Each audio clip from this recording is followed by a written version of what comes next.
Hey guys, how we doing? Welcome to, hang on, I'll just turn that off. Welcome to Talking Boxing. I've got the volume up on my phone just so I can get the comments and decided to kick in. Welcome to the show, and it's Talking Boxing. It is August the 17th, 2026, and great to have you all along. I can see there is a lot of comments in the chat that we'll get to.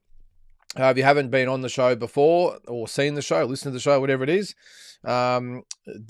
what it says there. It's Talking Boxing. You guys can bring up any topic you want, ask anything that you want, and we'll spend 2 hours sort of dissecting everything that's gone on in the last, going to say 24 hours that as well, but also the last week since we've last been on. So I can see, as I said, a few comments in there. We're going to start with, looks like Big J's got the jump on everyone to get us going. So we'll get into the show. Let's start. There you go. Big J, what do you got there, mate? Hey, mate, you have to tip your hat to Kay. This is Kay Scott, I'm assuming, for at least having a crack at Shields. Despite the leopard print lingerie at the weigh-in, she acted pretty professional the entire time, unlike Shields. Yeah. Well, first of all, yeah, congratulations to Kay Scott for the effort she put in yesterday. And she was up against it. She had to go to Atlanta. She had to put up with all the hangers-on of Shields. And Shields herself is obviously a very good fighter. And she has a very strong presence about her.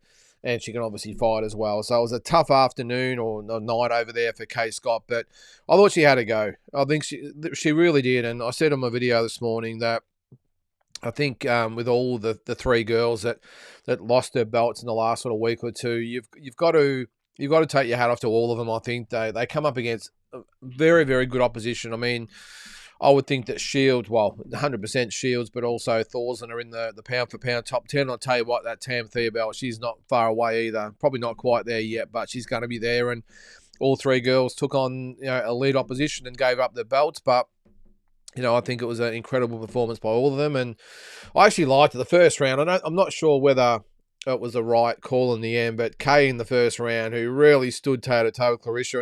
And actually, I thought gave as good as she got in that first round. I thought she was great. But Clarissa Shields just too strong, too experienced. And, and as soon as she got a sort of a backup, sort of a bit ahead of steam up, then it was very hard to stop. But yeah, good on Kay Scott. I thought she, like you said there, mate, she had a crack.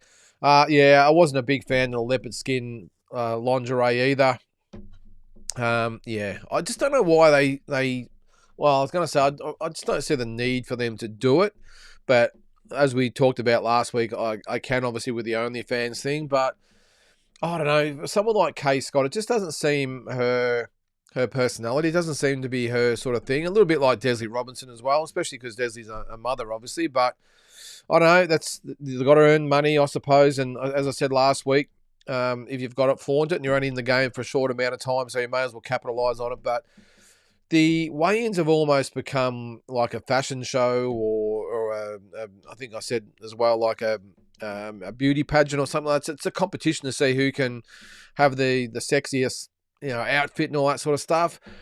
This is one area where I like the UFC, where the girls come out. I'm sure a lot of them have OnlyFans, I'm assuming. I don't really follow the UFC, as most of you know, but they all come out and they look super professional. They're in, sports gear or whatever it is they wear.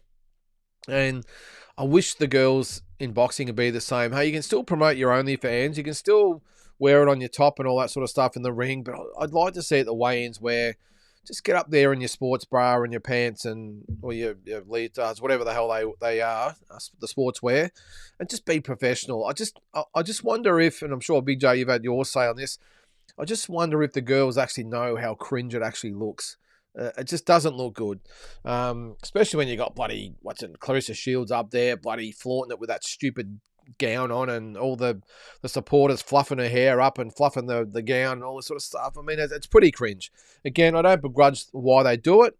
If you can earn money doing it, good on you. But do they really need to do the weigh-in thing? And look, Big J, you're obviously a little bit like me, a bit of a traditionalist. I see the weigh-in as a bit of a sacred type of thing. Just get up there, weigh in, be professional, put the arms up, give everyone a wave and a kiss, whatever you do, and just get on with the fight. This whole thing up there and look at me. I think it just, again, this is the world we live in these days, but doesn't mean we have to like it anyway. All right. So it looks like Big J, you got a couple of comments there, so we'll get through all of those. What do you got here? The Shields. I've gone past your comment there. Sorry about that. There it is. That Shields is just an unbearable embarrassment, acting the fool the entire event. That ridiculous outfit at the weigh-in. Who does she think she is? Cardi B. That's just embarrassing. Yeah, it's Cardi. I think I know the one you're talking about, Cardi B. You probably guess I'm not really a pop. Is she pop? I don't even know. A pop artist fan. But yeah, it was a little bit too much, wasn't it? Up there, and the team of people coming in and crimping, or what are they, as I said, fluffing up the hair and adjusting the robe. I mean, come on. If we really got to this point, I mean, you don't even see even the top male stars do that. So anyway, I will probably just say to the girl or the women, female boxers, whatever is out there, you don't need to do it. You're going to get the respect from not just male but female fans as well. You're going to get people sign up to your OnlyFans, all that sort of stuff. You're still going to get it. You don't need to do this at the weigh-in. You just don't. Get the respect of the fans by getting up there and being professional. I think that's the way to do it. And I just, if any of them are watching, let me just say, you don't need to do it. Just don't. Okay? As I said, you're going to get more fans just by being yourself. So anyway. All right. Still with Claressa Shields. Looks like you've got a bit of a bee in your bonnet tonight, Big J. So we'll go through your, what do you got there, about half a dozen comments. Shields should fight the Canadian girl for undisputed, as I think Shields would get beaten, maybe even KO. That would be worth the price of admission. I'd love to see it, BJ. I'm not quite sure it goes the way you've said. I don't think she KOs Claressa if she beats her. I mean, Shields is she's a strong, strong woman, and she's not a big puncher, even though she stopped Kay yesterday. But Theobald, look, let's not forget that. And I'm a big fan of Desley Robinson, and she's done great and winning the titles, and she's fantastic. And I've spoken to her a couple of times, and she is great. But she's not Claressa Shields, and I think compared to Shields, she's a bit of a novice, really, when you think about it. So Theobald was able to back her up and really impose her experience on her and her style and everything on Desley Robinson. I don't think she does the same against Claressa Shields. So a big chance at maybe knocking Shields off, but as far as stopping her, I don't think I could see that. I think Shields is too strong, too talented, and her style, I think, would not sort of feed into maybe getting stopped in that fight. So it'd be a great fight. I know pretty much straight after her fight with Desley Robinson last week, everyone's been talking about maybe fighting Shields, and maybe that's the type of fight that Shields needs. Someone like her that people are actually giving a chance to beat her. So it'll be a great fight. Yes, Theobald is a massive chance to win, but I'd like to maybe see her in with someone else next. I think she needs another maybe 3 or 4 fights. I think, not to say she's going to do that, because while Shields is there, although she did say she's going to fight for another 6 or 7 years, so maybe she's got time. But I would think that Theobald, I think, is going back to the amateurs anyway for a little bit, for starters, to try and get to the Olympics. That she'd maybe get 3 or 4 fights more under her belt before she take on Claressa Shields. But that is, you talk about big female fights, and we talk about Claressa Shields not having really beaten many elite girls at that weight. Theobald really ticks those boxes. So let's hope we get that in the next sort of year or two there, Big J. All right, where's your next comment there? This is about Kay and is that Desley, was it? Where's your comment? Sorry, guys, I'm just still getting through these early comments. I'll just read it out there. Kay and Desley should probably retire, as where do they go from here? At least for the shortest time. They dominated the middleweight division. Shanika should pursue the rematch or a fight with Sky. Geez, I think you've been a little bit harsh there on them there, BJ, to say they should retire. I've just found your comment there. Well, look, Kay Scott, I mean, she's 42 years of age, but I would say she's a young 42. She's had a lot of amateur experience, but she's only had, the 7 or 8 pro fights. So it's not like she's been really knocked around. And even yesterday, yeah, she ended up getting stopped, but I don't think she was really under duress as far as really taking heavy punches, and it's very harsh on Desley. What is she, 30? I don't know what she's. I'm going to guess mid-30s, mid-35, 36, something like that. Geez, you're a long time retired, Big J. Yeah, nah, I wouldn't have thought so. I think both girls have got a lot of fight left in them. And just because you lose a fight doesn't mean you have to retire. I mean, they didn't win. Okay, every week we see football teams lose and they just front up again the next week. I think Kay and Desley both got a hell of a lot of fight left in them. They could probably fight each other for number 3. But I was really impressed with Kay yesterday. Kay gave Clarissa a lot better fight than she's had from a lot of other women out there. And Desley Robinson, I mean, she was overmatched against Theobald and maybe hadn't had that level of opposition to prepare her for someone like Theobald. But look, she keeps herself incredibly fit. She looks after herself. There's money to be made in women's boxing at the moment. So no way they should retire. Let them get as much out of their bodies as they can. And Shanika Johnson, I mean, she's probably got 7 or 8 years left in her. I mean, she's got a long way to go. Not that you've said she should retire, but I don't think she should pursue a rematch at the moment. Now, she probably will because she's probably got the option in her contract, I'm assuming. So maybe she should go for that fight. I think we get exactly the same result next time. If anything, it could even be more one-sided. I just think Thorson is at least a couple of levels above Shanika, and that's no disrespect to Neeks. I mean, she's a very, very good fighter, but I think she was very beneficial in who she's come up against to get those belts, and she just ran into a superior fighter. And there's nothing wrong with that. A fight with Sky, well, they are friends. I know it all gets put aside, but yeah, I'm not so sure. Sky's at 122, might end up back at 126. I don't know. Shanika at 118. That seems to be her ideal weight. I think anything above that, I think she's going to really struggle to cope with the bigger girls. But then again, if you got Thorson at 118, well, maybe you just go up because that's your best chance of getting a belt. But yeah, we'll see. But as far as Kay and Desley go, mate, geez, you're a long time retired, and no way should they retire. They both are in very, very good physical condition. Wasn't like, I know they lost one-sided fights, but it wasn't like they were like really knocked around. So I think give them an opportunity to make some coin while it's there, Big J. All right, Samuel. Now this is a comment I just seen there, and I'm actually interested in looking into this a little bit more. You've said that if I can find it here, I'll just read it out again. Where is it there? I just saw Bakram Murtazalov will fight Virgil Ortiz. Wow, if that's the case, well, it looks like Rayleigh, you've mentioned the same thing. Wow, that is massive. Actually, I'll just call, there we go, Perception Music. Hey, from Seattle, this is my normal time. Welcome there, mate. I'm not sure what your real name is there, but hey, great to have you all the way from Seattle there, mate. That is fantastic.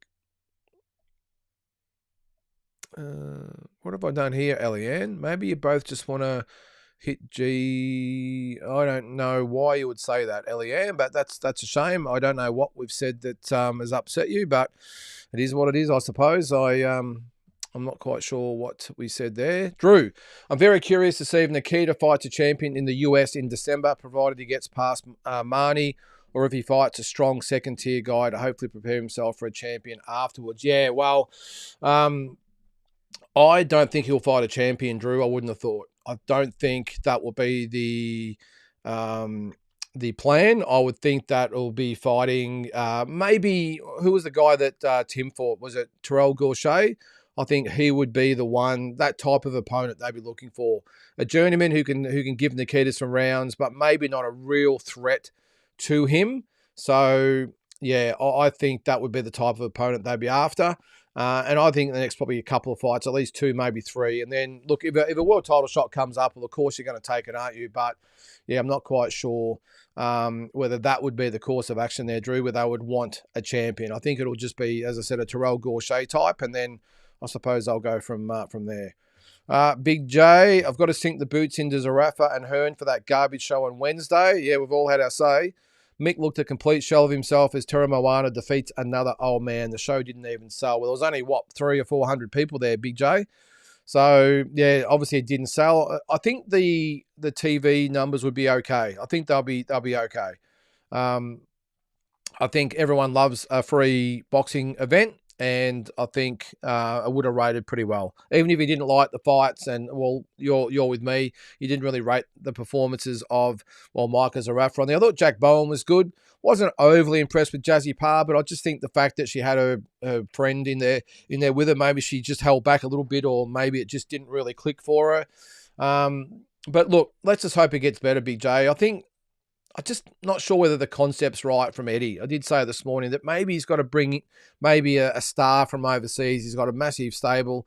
Bring someone over that's not Australian and put them on the card. And let's just see what happens. Maybe that will attract a few more eyeballs on it, give the event a little bit more relevance. Because when you look at it, Terra Moana still sort of seem as pretty much a relative novice, I suppose. I know he's had a lot of amateur fights and the dozen or so professional fights, but he's not really seen as a headliner. And Michael Zarafa, well, we all know the story with Michael. So I'm just not so sure they can carry shows by themselves. And without those guys, I mean, who else do they put on there? I mean, they could put maybe Jake Wiley on there and maybe some others, but they just lack depth as far as a roster goes. So I'm just not so sure that they're going to be able to make the shows any better than what they are. And if they're just relying on Tura Moana and Michael Zarafa especially, I'm not sure they're going to be able to get there, mate, but we will see. All right, I just want to go down to those comments there that I've just seen. I'm not sure. Okay, there's obviously some issues. All right, you're getting hot water if you like what the girls wear, and you get in trouble if you don't like what they wear. So anyway, that's good, Eliane. It's your prerogative. You can do what you want. You can either watch, or you don't have to watch. But we're all trying to be honest on here and give our honest opinions. I don't think anyone's really having to go at the girls. You don't have to like what they do, but seems like if you do like it, then you're a misogynist, and if you don't, well, you're a misogynist. So there you go. Richard, what do you got there, mate? G'day all. Dana White is also getting to find out how hard boxing deals are. He's right, though, that this Fury-AJ fight is 10 years too late. Yeah, well, he seemed pretty frustrated, didn't he, Richard, about the whole thing? He did say, look, I don't know whether this fight's going to happen. It either is or it's not. I think Dana White's got so much going on. I don't think he really cares. I think he's really looking to do this fight to get under the nose, I would think, of Eddie Hearn. He's obviously trying it with Oscar De La Hoya as well. But you're right. I think he's really starting to find out about the business of boxing. It's not like the UFC where it's you just, all right, you have a bit of a narrative and you build a storyline and you just pair them up and away we go. It is a lot harder in boxing. So many egos, so many agendas, so many of everything that's involved. So I think at the moment I wouldn't be surprised if he says, look, I'm out of this. Not of boxing, but the whole Fury Joshua thing. Says, look, Eddie, you do it. Turkey al-Sheikh, you do it. I don't need the aggravation, but I've got a feeling that he won't do that. That it's more about him getting credibility in the sport, for him to say to Eddie and everyone else out there, see, I've done this. But I said this morning that it's odd to me that AJ signs the fight that was supposed to be exclusive to fight in the UK. Dana White says, well, I'm the one that's negotiated the venue and the date and everything like that. Sorry, not the date, the broadcast deal and the venue and everything else. Why they don't, well, they haven't spoken. No one seems to know. Dana White says he knows what's going on, but the contract, well, I suppose what I'm trying to say is, why would Dana White be negotiating with the mob in New York, knowing full well that AJ, or does he know, that he's got a contract that says it's the UK only? It's just a little bit all out of skew at the moment. This is probably what happens when you have so many fingers in the pie, so many people having a say. There's so much he said, she said sort of stuff going on at the moment. Eddie, you can tell, is getting a little bit pissed off about sort of being left out of some things. Don't forget, he's been with AJ since day dot. He's invested a lot of money into AJ. He's made a lot of money out of AJ, but the two of them are as thick as thieves. And for Eddie now to be sort of somewhat on the outer, it's just, yeah, it's a weird one, isn't it? So, but Dana White, I think, is suddenly getting a feeling of what boxing business is all about, and whether he wants that going forward, well, we'll see. What are your explicit? How are you there, mate? What are your opinions on the stars on BoxRec? I don't take any notice of them. They're explicit. Now, I'm just going to look up one while you're going there, or while we're going. All right, so Michael, I'm just happened to click on Michael as a rougher there. He's got, looks like 4.5 stars. What does that mean? What does a star mean? I have no idea. I've never taken any notice, mate. That is the first time, literally, I've ever looked at a box rec record and went, oh wow, they've got 4 stars or 5 stars. I've never done that before. So he's got 4.5 stars, whatever the hell that means. Then congratulations, Michael. But I don't rate them. I don't rate box rec really at all, as far as all the algorithms and all that, mate. As far as the ratings and this star system and all this sort of stuff, I don't rate it at all, because it's all just based around sort of data that's put in. And I mean, all you got to do is look at their pound for pound list, and it's all over the place. So yeah, it's pretty hard to take seriously, but it is still the go-to site, I suppose, for anything boxing, isn't it, as far as looking up fights and schedules and cards and all that sort of stuff. All right, got a couple from you there. Explicit. Janabek back at a title shot after a year from his failed drug test. That's bonkers. Yeah, there's been a lot said about that, about Janabek. Look, I haven't really got a problem with it. I know morally he shouldn't be in line for a world title shot, but the WBO have said, well, he's served his penalty, so it's all business as usual. So if you look at it that way, should you have to pay forever? He did the crime, allegedly, and he's been put out for a year, or suspended for a year by the WBO. So is it now that he's done, should he have to be cancelled forever? I mean, it seems like it's happening a lot these days. Even tonight, this whole cancel thing. Geez, you've said something I don't agree with. Oh my God, that's it. I'm out. But with Janabek, the fact that he's done his time, I think I got no dramas with it. And the fact is, the rules are from the WBO that if you are the champion of a division and you move up, you automatically become the mandatory contender. The difference with this, though, is that I think he was stripped of the WBO title, wasn't he? I think. So if that's the case, does it still apply? But then we've got Keyshawn Davis, who was the 135-pound champion, skipped 140 and went to the number one contender at 147. I'd like to know in the rules that it says you can skip a division and just go up to whatever division you want and become a mandatory. I thought it was just the one above. Obviously, it's if you go up, you can pick your division, I suppose. But yeah, Keyshawn Davis went from 135 to 147. I think he had, 2 fights at 140, and he was ranked number one at 147. Don't think he's going to be win the WBO rankings for much longer, though, after what he pulled with Devin Haney. But I'm assuming that's what's happening there. And Janabek, yeah, mate, morally maybe not, but that is the rules, and the WBO make their own rules, don't they? All right, Chris Billum-Smith fought in June. Benavides fighting Sislak in December. If Jai wins September, could he fight one last time December against Billum-Smith? If it happens like that, it will be his best year. Yeah, I don't think he's going to fight again, Explicit. Look, if he fights in September, what is it, the 12th? Yeah, and December's probably the month, well, after probably the first week, maybe second week of December, you don't really have any fights unless one of those Saudi Arabia cards, I suppose. They're the only ones I've sort of seen. But so it gives him a 3-month window. I doubt it. And I don't think Mikhailian's going to be the type of guy where it's going to be an easy night. So, yeah, I wouldn't have thought so, Explicit. I would have thought at some stage they're probably going to align and they're going to fight each other. But I don't think Jai will be ready to fight till probably maybe February or March. I wouldn't have thought. You never know. But he has fought 3 times a year in the last probably, 3 years? And this is probably his first year where he's only going to have 2 maybe. But as you said there, maybe it'll be 3. So I think Billum-Smith is definitely on the radar. Excuse me, they're Explicit. But, yeah, I'm not so sure it'll be this year. All right, so it looks like we're getting through. Yeah, Explicit. This is about Virgil and Murtazalov. Now, I did a little bit of because someone else sent something about, it could have even been Samuel Nixon before, I think. Maybe sent it to me today because someone else maybe mentioned. I actually went through through different pages and there's nothing on there. And actually, even went to our best friend ChatGPT and said, "Look, is there any news about it?" And it didn't seem like it. So, but I did see a comment before, mate, saying it was done. The information I got today was it wasn't. even mention. But anyway, I hope you're right, because that is a great fight. That is a great fight. Is that right? Virgil's fighting Jamel in November. Well, I didn't hear about that one, so there you go. That would be a great fight as well. It's looking like the Ali Revival Act bill passes Senate in September. I'll spit it out. We shall see.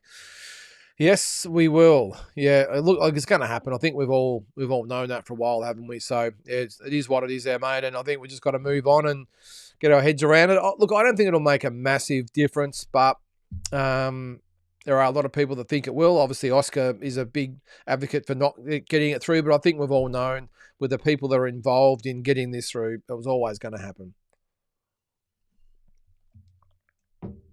All right, Big J, this is about the Matchroom show. The show was so bad you couldn't even stream it.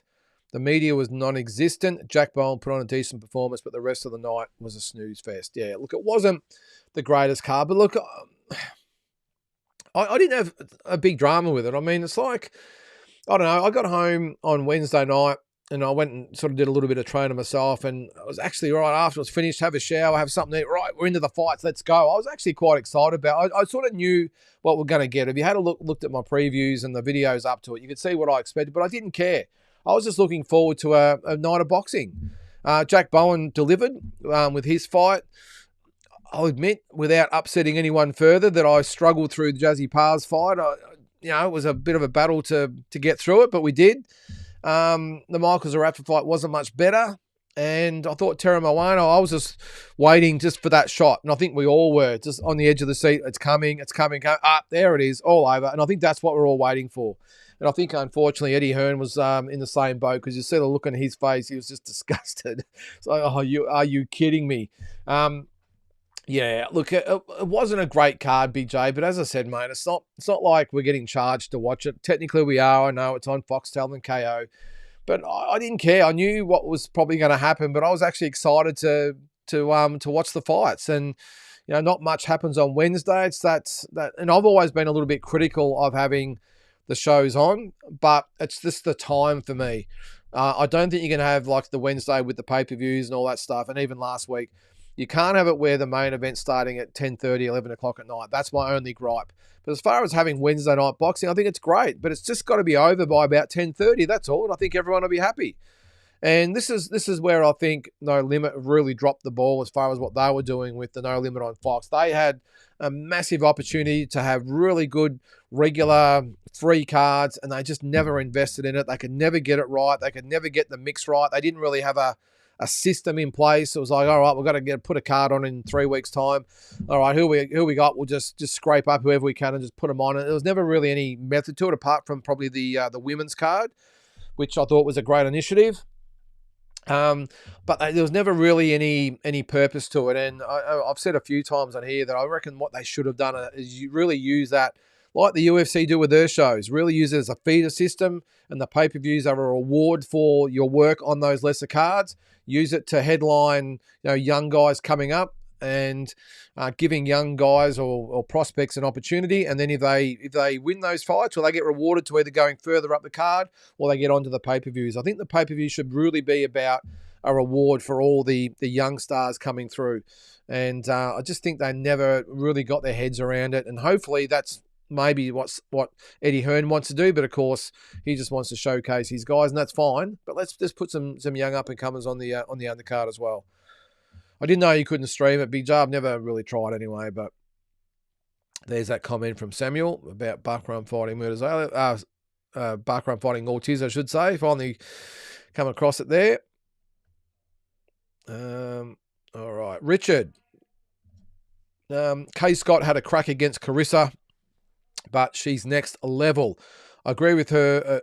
Agree about her cockiness, but can you blame her? She did lose in MMA though when she signed a big deal with PFL, same company as Ngannou. Yeah, I forgot about the MMA fight that she had. I've never actually seen the fight there, Richard, but I did hear that she'd lost an MMA fight. I'd be interested to actually watch that. I'm assuming it's on YouTube. I might check that out. But yeah, you're probably right about you can't blame her for her cockiness. Look, I think my view on Clarissa Shields is I think she's a little insecure, and I think she's got this defense mechanism about her that everyone talks about. Kay Scott and maybe Amanda Serrano and the Chantel Camerons and these type of girls being higher up the pound for pound list than her. And I think she's got this defense mechanism where she just acts up. She really comes out with controversial comments, and she's really got this in your face type of attitude about her. And I just think it's because she feels a little disrespected, a little unappreciated. I don't think any of us, even though I'm not a fan of hers, I do respect her and what she's done, and I do think she's in the top 2 or 3 pound for pound females out there. But the biggest thing with her is she just hasn't been able to get those really name opponents. I mean, Katie Taylor's every fight she's had has been against a really good female fighter, where Clarissa Shields has just had nowhere near the level of competition. So, and I think that frustrates her as well, that she hasn't had that legacy type of opponent. She hasn't had an Amanda Serrano that Katie Taylor's had. So, but I really respect her. I think she's done great things for female boxing, but I am not a fan of the way she acts up. But that's her persona, and sort of worked for her so far. But I just don't think it's going to be a way of getting the fight fans on board and getting that respect you're after. I mean, look at someone like Katie Taylor. You wouldn't get a peep out of her really, but the fans love her and respect her for the way she fights in the ring. And I just think Clarissa Shields probably needs to take a leaf out of that book. But I don't think that's going to happen at this stage of her career. I wouldn't have thought. All right, Shadow Boxer. Big J, I had no idea you knew the correct procedure for strutting on the catwalk. Is that in your video, was it, mate? I haven't actually watched the video. Sorry, mate. But I'm assuming you're talking about the girls on the runway at the weigh-in. All right, well, I'll let Ellie Ann have a crack at Big J there. It looks like me as well, but whatever. All right, Explicit. I wasn't expecting the I Am Rocky to be as big as it's been going. Will be my first boxing movie in cinemas. Is it actually out? Is it? I wasn't sure about that. Well, I'll be there with bells on, mate. Is that right? Is it? I'll have to look at that up later. I didn't know it was actually out yet. But you can't beat a Rocky movie at the cinemas. Explicit. I actually went. Was it a couple of years ago? I reckon it was. In Melbourne, they had Rocky 1 and 2 on the same night. And I said to my boys, and my wife Tara's come along. She always loves going to the movies. So we went to one of the theatres and we watched Rocky 1 and 2. And the boys absolutely loved it. And it's great sort of introducing them to, the franchise that we all grew up with and we all love. And I can't wait to see the movie there, mate. I'm really looking forward to it. I Am Rocky. The preview of it looked fantastic. So, Drew, as much as I don't like Shields, I feel people need to pump the brakes on saying Canada's Thea Belt would beat her. When it comes to Shields, I need to see her beaten to believe it. Yeah, well, as I said before, man, I'll probably echo those thoughts as well. She's got a little way to go, Thea Belt, and as I said, Desley Robinson's not Clarissa Shields. And again, I'm a big fan of Desley, but she's not Clarissa Shields, and I don't think Clarissa Shields is going to allow Thea Belt just to walk her down. That's not going to happen. Shields is going to stand her ground and really make Thea Belt work. And whether Thea Belt can go with her after only half a dozen fights, whatever it is, well, remains to be seen. But still a great fight to be made down the track. And isn't it interesting, though, that here we are, I'm assuming the majority of us are males, and we're all spent most of the show talking about women's boxing. That's how far it's come. And I'm, I won't say I'm into it all the time and know everything that's going across it, but when it comes to really quality fights and quality female fighters, then I like to discuss it as well. So it's good that everyone has a similar view tonight. We've got a few comments about it, although it doesn't appeal to everyone by the looks of things. I'm assuming Ellie Ann might be the one that gave me the thumb down. But anyway, Ellie Ann, look, I don't know what the problem is, but anyway, each to their own. All right, Drew. Hang on, that's your comments from earlier. Ryan, hey guys, looking forward to the upcoming Nikita versus Marnie fight. If Nikita gets it done, do you think his next fight may be overseas to help extend his profile around the world? Yeah, Ryan. Well, we had Glenn Jennings on last week, and you would have seen that if you watched that interview with him, that he did say after this fight they're looking to go international. So, and I think there's a big difference between bringing international opponents to Australia to actually going overseas yourself. And I think No Limit have a good relationship with PBC, so I've got a feeling they might chuck Nikita on a PBC card maybe at the end of the year. When's Fundora's? I think he's fighting October 17th. I think he's on, so it won't be on that one. But I wouldn't be surprised if there is one in November or December that Nikita gets on that card. So, and look, I really think they've brought Nikita along very, very well. Like Tim, I thought they did a great job bringing Tim along.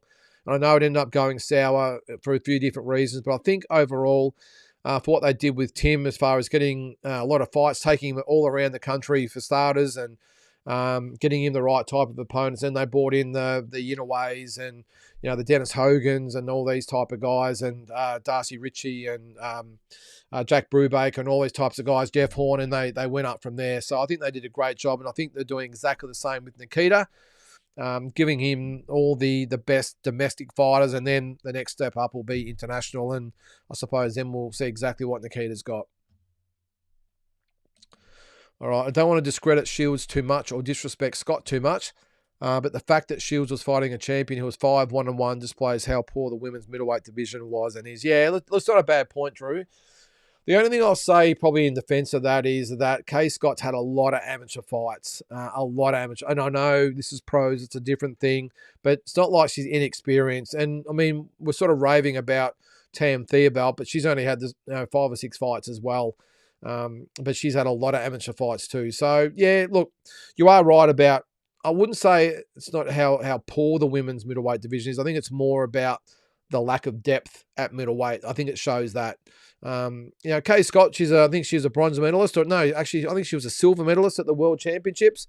But I just think the quality is there, Drew. I just don't think the depth is there. That's what it is. I mean, I don't want to disrespect these girls who put in such a unbelievable amount of work, and they are talented. It's just that it just doesn't run very deep. That's all. So, but I am with you.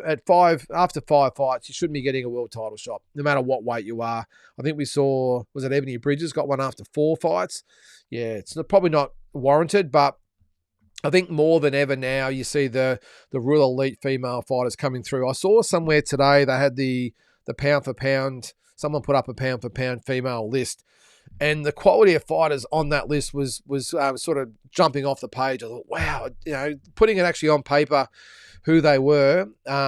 Everyone has their own orders, I know, but it ran very, very deep. Where I reckon a couple of years ago, you might have had a really strong top 5 maybe, and then they fell away really quick. But I think Caroline Dubois, they had at number 10, who's a very, very good fighter, and Katie Taylor, I think, was number 1.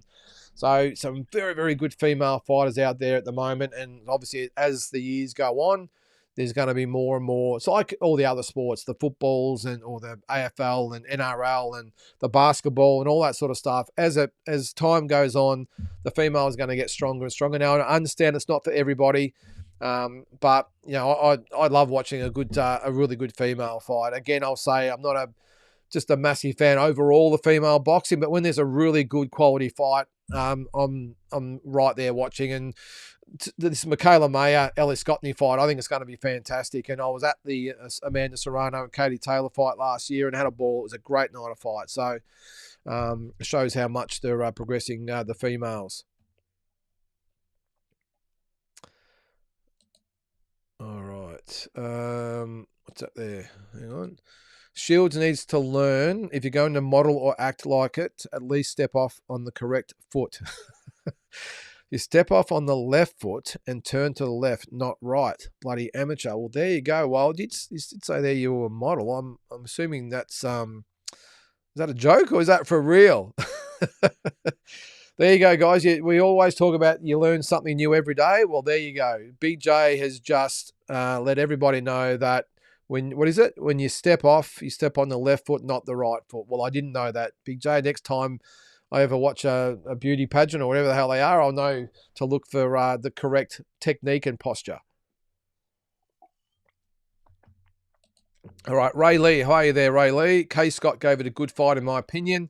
Clarissa was just too good. Congrats to Kay for taking the fight. Yep, I'm with you there, Ray Lee. I thought she had a real crack.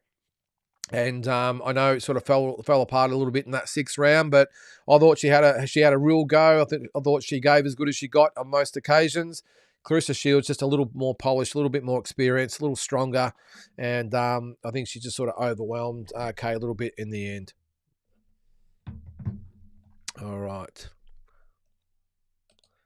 I'm looking forward to Nikita versus Marnie fight coming up. The undercard looks pretty good too. Yeah, it certainly does there, Ray Lee.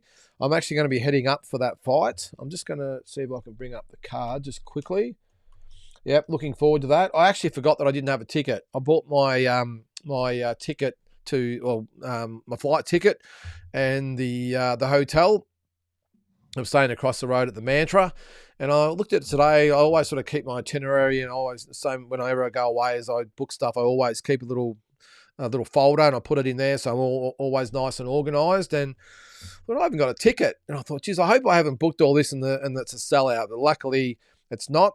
And I got my ticket today. Not bad pricing either, by the way, guys. If you want to, I'm not going ringside or anything like that, but if you want a ringside tickets, I think they're like $500 or $600 for like right there, right at ringside. So, and in the big fights in Vegas, that'll get you up in the nosebleed section. I think mine cost me like $160 or something, and it was a really good seat. All right, so I'll have a quick look at the card here before we move on. We won't get too bogged down. I'm probably way behind as it is at the moment. So a quick look at the card. We'll obviously have a lot better look at this next week, probably on Monday. Yep. So we've got Blake Wells and Callum Peters for the IBF Pan Pacific title. Great fight. Really good fight. Perfect fight for Callum Peters, by the way, and maybe even for Blake Wells. If he's going to go on to do anything, then this would be a massive skull for him. So Blake Wells 13-2, Callum Peters 8-0, Kira Rustin 9-0 against Andre Simmons, who's 9-0. The American should be a good fight. Kyle Mazudia 15-4-1, Sam Beck 8-1. I was a little bit disappointed for Cohen. I thought they might have got him someone a little bit more formidable than this.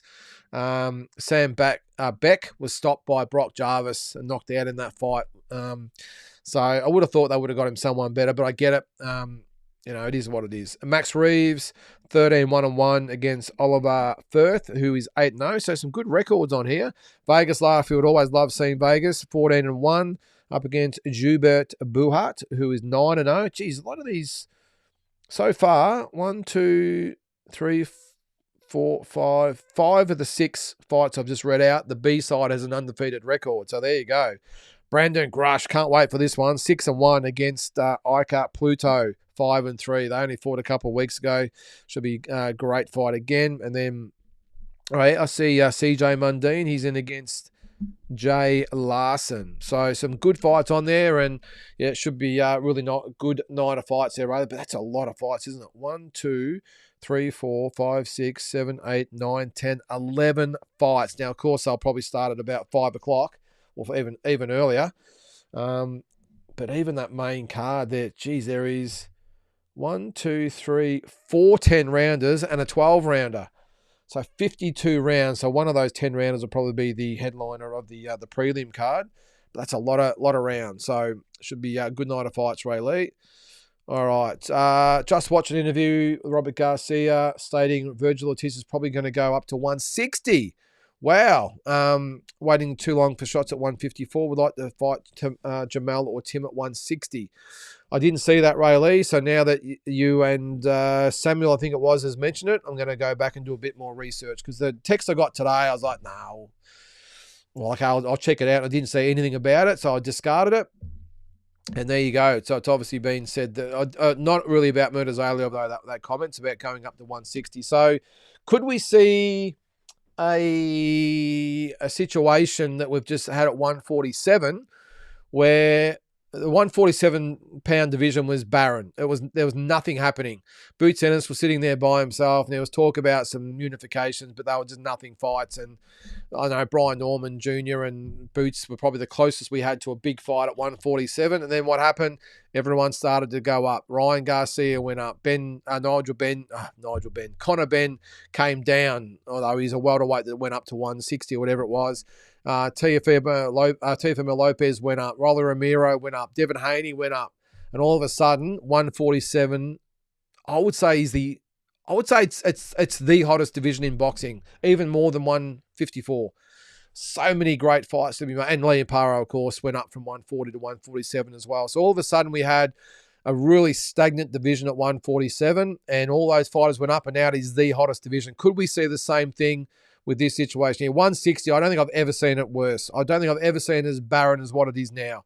So Tim's just gone up. If Virgil Ortiz goes up, Jamal is not really going up. He's sort of coming down. He was at 154, then jumped to 168. Now he's back to 160, looks like. So we won't say he's gone up, down, or whatever. He's sort of gone all over the place. But the fact that he's going to be at 160 and Virgil Ortiz has gone up as well, geez, all of a sudden you got those guys, Tim, Jamal, and Ortiz at 160. All of a sudden it's got the makings of a really hot division. And who knows who else might go up as well. So, yeah, that has been news there, Ray Lee, and thanks for letting us know. Shadow Boxer, anyone know how much Scott got paid for the Shields fight? I don't know, Shadow Boxer. I have no idea. Let me just, should I have a quick look at our old mate ChatGP? What's it called? ChatGPT? How much? Now, I know it doesn't know everything, but how much did K. Scott... What's her name? K. Scott get paid? I think it would have been a nice payday with that mob to get her over there, Shadowbox, but I'll just double check. Get paid for the Clarissa Shields fight. Let's see. All right, let's see if ChatGPT knows the answer. Nope, can't find a credible published figure for K. Scott's purse. Well, what you say there, ChatGPT. So, no, I don't know, Shadowboxer. And if ChatGPT doesn't know, then none of us are going to know. Tony Lynden, is bare knuckle more dangerous, notwithstanding cuts and bruises, but I mean dangerous in a sense of concussion, CTE. Just a side note, the term punch drunk originated from bare knuckle in 1895. Well, there you go. There's two things I've learned today, Tony. Bare knuckle, I've learned how to win the pivot left on my left foot when I walk the catwalk. And now I know that if you punch drunk, it originates from 1895. Excuse me there. Is bare knuckle more dangerous? Yes, 100% it's more dangerous, Tony. You see... Every fighter that it comes out of is it a ring? What, I don't even know what, is it an octagon? No, it's a triangle or something, isn't it? No, that's the brawling, isn't it? Whatever it is. But if it's a ring, whatever they fight in, they come out and they are all busted up. I'm not a fan of it at all, Tony, and I think it is bloody dangerous. I mean, you've all been in street fights, I'm assuming, and I know they put little wraps around their hands and that sort of stuff, but, geez, to get hit with knuckles to the face, and as I said, they all get busted up and they're missing teeth and the jaws are swollen. It's just horrific. So, of course, it's going to give you more, well, it's going to give you more cuts and bruises, but it's actually a good question as far as being dangerous in a sense of concussion / CTE, because when you think about it, most of the fights, if they do land a good one, it's just crack and it's all over. Whereas the gloves, the boxing gloves that you have on, you get a prolonged amount of damage. And because you don't, well, a lot of times you don't get knocked out cold. You can, of course, but most of the times you don't. You take punishment over the journey. So that's probably worse for you than just a crack with a fist. Unless it's a coward punch, of course. It's a good question. I would think it's definitely more dangerous as far as, cuts and bruises. And maybe concussion, but as far as CTE goes, which is a different thing, CTE is more a long-term type of thing. I would think that maybe boxing would be more susceptible to CTE, but I think concussion, cuts and bruises would be more bare knuckle. But either way, I don't like it, Tony. I'm not, it's been hard enough watching the UFC with the way that's just legalized street fighting. Well, this is even worse, I think. So I did watch the UFC yesterday, by the way. I'm sorry, I put it on at the pub. No one turned up for it, by the way. Not one person come.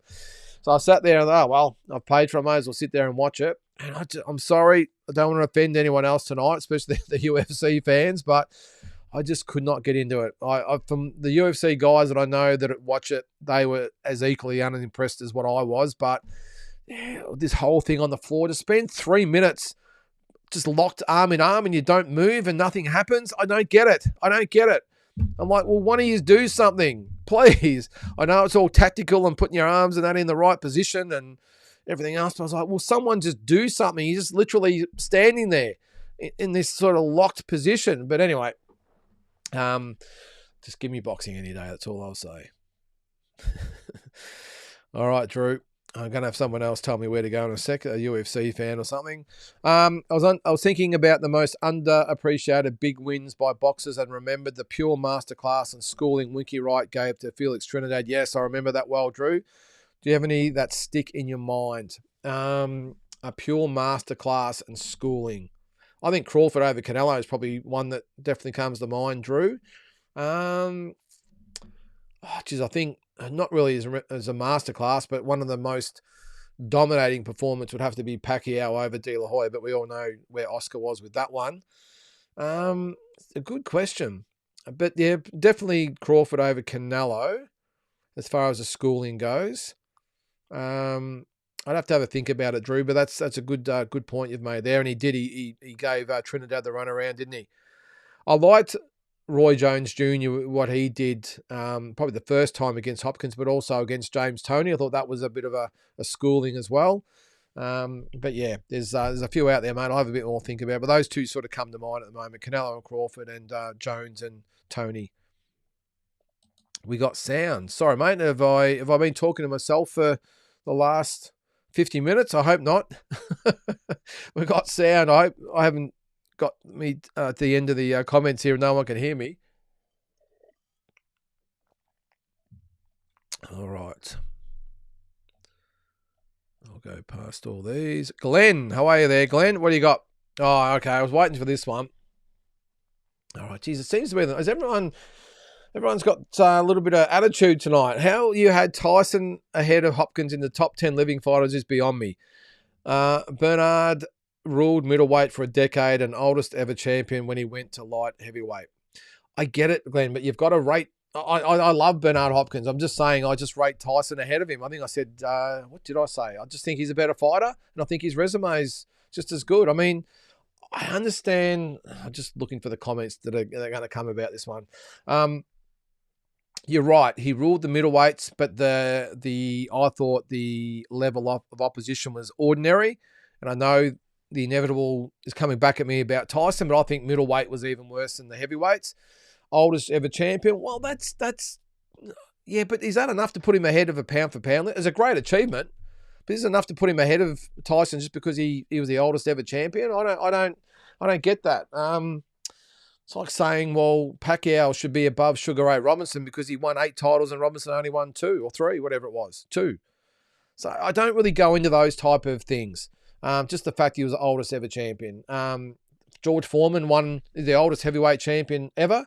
Does that mean he's above Ali and these type of guys? Yeah, I don't sort of subscribe to that, mate, but I understand where you're coming from, and I do agree that Bernard is a great champion. Not just good, he was a great. I just think Tyson, look, what I'll say as far as Tyson goes, all right, we won't spend too much time on this because he always brings a lot of different reactions as Mike Tyson. But if I said to you that, forget who this fighter is, by the way, if I said to you that a 20-year-old is going to be the first ever person, or the youngest ever person, at 20 years of age, someone's going to win the world heavyweight title or a version of the world heavyweight title at 20 years of age. Then he's going to win 2 more fights, knock off 2 more champions, and win those belts before he's 21. Or maybe just turned 21, just turned 21. Then he's going to knock out an Olympic gold medalist just as a defense. Then he's going to have at least 4, sometimes 5 fights a year. Then he's going to beat, I think, about 6, 7, 8 former world champions on top of the 3 that he's already beaten. Then he's going to knock out the lineal heavyweight champion or supposed lineal champion in 90 seconds. Then come back, 4 or 5 years later after losing in an upset, and he's not the first one to ever be upset, by the way. Then come back 5 or 6 years after he was upset and reclaim the heavyweight title. I mean, Muhammad Ali gets all the plaudits for reclaiming the heavyweight title. Well, Mike Tyson did it as well. I know it's only a version, but no different. It's still the WBC belt. You would have to put him in there as far as one of the greats, and that's the way I put Mike Tyson in there. I think a lot of people hate Mike Tyson. I'm not saying you hate him, by the way, but a lot of people hate Mike Tyson because they think he was. Take it from me back, and I'm sure you're a similar vintage to me, I'm assuming, but you saw Tyson his best, and you're right, it was only for 3 or 4 good years, but geez, what he did in those 4 years, holy shit, amazing. And when you think about it, someone like a Joe Fraser, who was one of the, has always been revered as one of the greats, he didn't have a long reign either. he won the title in 1970, beat Muhammad Ali, of course, which was a fantastic effort. Lost it in 73? 2 years, 3 years. That's it. He was gone. He never won a world title either. He never really came back either. He was beaten by Ali, two more times. He was beaten by Foreman a second time and never really got back to anything that he was. But he's known as one of the greatest heavyweights ever. Probably only had 3 or 4 good years as well. That's all I'm saying. I don't want to, disrespect what you're saying there and everything else. But I think you've just got to have the same rules for everybody. And I would just challenge that Bernard Hopkins really had a string of just stellar wins one after the other and racked up, wins against really solid guys. But anyway, I welcome the feedback there, mate, and that's your opinion, and that's cool. Okay, we're still going from there. All right. Glenn, on a similar note, Rummy's Corner, fantastic channel, just had top 100 fighters of all time after doing individual decades over the last few years. Great viewing. I read an article the other day, Glenn, and I haven't had a chance to do it on Walking Boxing yet because I keep running out of time, but I downloaded a list of the top pound-for-pound fighters of every decade, which is a little different to what you got there, but of every decade. And I'm going to do it when I get a chance, when there's not really much going on, but every top, or the pound-for-pound number one of each decade, right through to where we are now. So I'll do that at some stage, but I'll check that out. I haven't really seen Rummy's Corner, Glenn. I'm sorry. I don't really get a lot of time these days to sit down and watch a lot of YouTube videos, other channels, but I will see if I can have a chance to look at that, mate. All right, there was 20 to 30 contributors in each decade who had expertise in that decade. Highly recommend it. Okay, cool. All right, no drama. Well, if you haven't seen that, guys, make sure you check it out. That's that would have taken a lot of work. So I'll try and make the effort to look at that, Glenn. How do you feel about Clarissa Shields wearing Alicia Baumgartner's golden onesie? I don't know, mate. I did see something about it on social media that was a copy thing and whatever. Don't know, mate. I'm not going to comment on outfits. If you want to compare talents, I'm going to say I think Baumgartner's the equal of Clarissa Shields as far as the fighter goes. But, yeah, I'm not really too stressed about what they're wearing there, mate. Johnny Durag, is it? What gets me is in Kay's last 3 fights, she lost, drew, and won. So how on earth did she become a unified champ? Yeah, the talent pool of those bigger weights is horrendous. Yes, a little bit like I said earlier, Johnny, that I think Kay is definitely talented, but the talent pool is not very deep at all, is it? So, oh, sorry, I missed your first comment there. What's up? Well, what's up to you too, mate? Is it me or did Clarissa up to the KO, looks sloppy and erratic in the ring? A lot of her combinations look like slappy arm punches. Kay's 42 and didn't turn pro until 39. No, it's a really weird age to turn pro, isn't it? 39 years of age. I've been retired for 14 years at that stage. So, look, I don't know about sloppy, mate. I don't think she really took Kay Scott that seriously, if I'm being honest. And I just think that she, she was just sort of maybe a little bit untidy and a little bit, maybe trying a little too hard to get Kay Scott out of there. So maybe that was but yeah, I don't think she looked too bad. All right, John Stanley. Hi, John. Seen this a few days ago. Terence Crawford returns to gym as training footage stirs comeback calls. Yeah, I think we might have talked about this last week, John. Just because an ex-fighter goes to the gym and does a little bit of work doesn't mean he's coming back. And I did actually have a chat to Tassie Brown the other day, and he talks to Terence Crawford often. And I actually said to him, "Well, what's going on? Is he coming back?" And I said, "Mate, he's just helping out some other fighters. He's keeping fit. He still likes to train. Don't read anything into it. I mean, look, if $100 million comes out of the blue to fight Canelo again, well, you couldn't begrudge him for coming back. But I just, from what I've seen and heard, I just think he's happy traveling the world and he's having a little bit of fun and." He's earning, he's spending his money, or that hard-earned money that he's earned throughout his career, and good on him. I'd probably do the same thing because he's not married or anything like that. He's got a lot of kids, but he's not married. So I think he looks after his kids, spends time with them, and when he's not doing that, he's off traveling the world by himself. So good on him, I suppose. But yeah, from what Tassie said, he's just training and enjoying it, John. So don't get too excited just yet. But as I said, $100 million will do funny things to people, won't it? Big Bang, no one complains about a dude in a G-banger. Just get them to the weigh-in, maybe in a tracksuit. Yeah. Yeah, we'll move on from that. Big Bang. It hasn't gone down well, is it, tonight? Anyway, it is what it is. All right, Johnny. Clarissa's last 4 opponents, the ages are 42, 38, 37, and 42. Senior citizens resume. Yeah, well, again, just goes to show the quality at that weight, Johnny. And that's the thing that I haven't liked with Clarissa Shields is that this, I introduced her again yesterday, the former or the current even undisputed heavyweight champion of the world, like they're introducing Muhammad Ali or Larry Holmes or somebody. I mean, come on. The heavyweight is even worse than middleweight. So you just, but again, these days you can't have too much to say, can you? Because people get a little bit upset. But facts are facts, and you're right with the ages there. You can't disguise that, Johnny. That they're all definitely on the down slope of the mountain, I would think. Asbot, plenty of us complained about the dude in the G-banger. Yeah, look, I must admit I laughed about it, but in hindsight, if I was the promoter, I would have said to the G-banger, hey, mate, we're trying to sort of have standards here, so maybe lose it next time, because there's a few, we don't want to upset people and everything else. And I know people get a little bit sensitive these days, but it would have just been, hey, mate, we are on national TV here, it's live, maybe, not. But then again, we got double standards. The females can do it. Can the guys do it? I'm going to move on very, very quick, by the way, after that. No, people just don't have a sense of humour anymore, do they? Or can't have an open mind. It's just like, oh, my God. That's it. I'm turning off. I'm out of here. All right, Johnny, nobody on Clarissa's resume comes close to Serrano. So for me, Katie Taylor is the best boxer today. I get accolades and Clarissa has them, but at some point, who you beat has to matter. Yes, that's where I'm at as well, Johnny, 100%. Same applies to the males, and I always have this argument with people about Rocky Marciano. I don't want to bring him up again because I'll upset some people. But resumes have to matter. The records don't mean shit. It's who's on the records that matter. And I've always said, I love Rocky, but he had a 49-0 record. I don't know why it just keeps getting brought up. 49-0, 49-0. Who cares?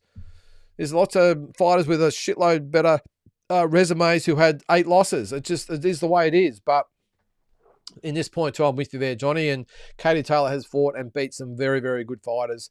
And I think for me, I'm with you there, mate. She's number 1. And I'd almost go so far as to say that maybe Amanda Serrano could be number 2. I think on the list I saw today, she was actually about number 6 or 7. I think should be 2, maybe 3. I think I'd have her above Clarissa Shields because Amanda Serrano's beaten some good fighters as well, and I think she's had the most knockouts of any woman ever, or about to anyway. All right. I'm really excited for Foster versus Navarrete in Texas. The place will be a madhouse. Loma wins his fight. Hopefully he gets the winner. Yeah, it'll be a great fight. Whereas at the Alamo Dome in San Antonio. Yeah, it should be great there, Johnny. I'm looking forward to it as well. If I had to pick a winner, I'm probably going for Sharky Foster at this stage. Navarrete, you never underestimate him. He's just a beast of a guy. Doesn't do anything particularly well, but he does everything well enough to continually win. So will he be able to get close enough to Foster to really put the heat on him and drag him in close and so he can do his work? Maybe, but I just think Foster, I can just see maybe Foster outboxing him and winning a 12-round decision. But yeah, it should be a great atmosphere down there, Johnny, that's for sure. All right, Johnny, I'm reading conflicting reports. All right, this is about Virgil Ortiz. Breaking. Virgil Ortiz and Jamal Charlo will clash in Texas in November, according to Robert Garcia, is what I saw. Okay, well, I'll do a little bit more investigations into that, Johnny, and I might talk about it on Walking Boxing and also next week if anything comes up. All right. John, seen this a few days ago. This is about Terence Crawford returns to the gym as training footage stirs comeback calls. Could we see Zoo versus Crawford fight coming soon? Well, heard anything, does Tassie Brown have any news? No, as I said before, John, only what he told me last week. But look, even though Terence Crawford was out here for Tim's fight with Errol Spence, and who knows, maybe the fact that Tim beat Errol the way he did, maybe Bud might see it as a bit of a revenge. I doubt. I just think he's content. And from what I've heard and seen over the years, Crawford's like, boxing isn't everything to him. It's not what he lived for. He did it because he was very, very good at it. He made a lot of money at it, and that's why he's been able just to say, you know what, I'm out of here. It's not like it's ingrained in him and it's all he's ever known his whole life, even though it's probably something he's done his whole life. But yeah, from what as I said, what I've heard and seen over the journey, I've just and listened to interviews with him. Boxing's not his sole purpose in life, and that's why I'm not so sure. Even a tantalising fight with Tim would get him sort of juiced up to come back. And look, he said that he's not interested in the Canelo rematch, so if he's not going to fight Canelo, he's certainly not going to fight Tim Tszyu for about a tenth of what he'd get for fighting Canelo. So yeah, Glenn, I'm with you there, mate. Yeah, it doesn't make a lot of sense. And yeah, I got to agree here, Mark. Bud would beat him. This is Tim with one hand tied behind his back. Yeah, I think it'd be pretty easy work, Mark. I think I just don't think Tim would be able to land a glove on Terence. I think it'd be easy work, as they say, Mark. So what else have we got here? Ortiz versus Jamal Charlo makes for a good fight. Yeah, it would be a good fight.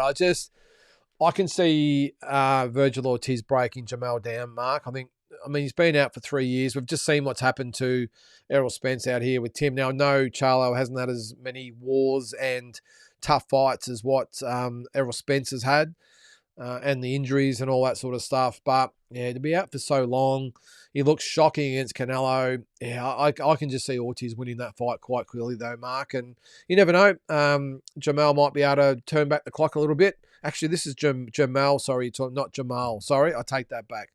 Jamal, is the one that fought Canelo. Jamal is the middleweight version, well, wherever he is.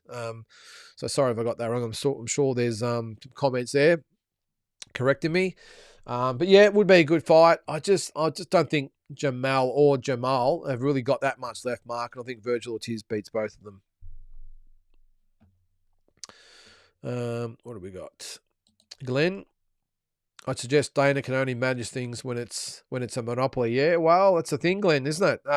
Said earlier he has shown a lot of frustration, Dana, and it's not just a matter of just having a whiteboard and putting the magnets up and matching the fighters against each other. There's actually negotiations that have to take place because the fighters don't have to do shit. They can go to another promoter or get another promoter involved and whatever. So many options in boxing, where in UFC, Dana can pretty much do what he wants and put together whatever fights he wants, and he gets no pushback at all. And he does the negotiating, and the fighters can either take it or they leave the organisation. So, as I said earlier, I think he's finding the boxing biz just a little, not a little, a lot different to what he deals with in the UFC.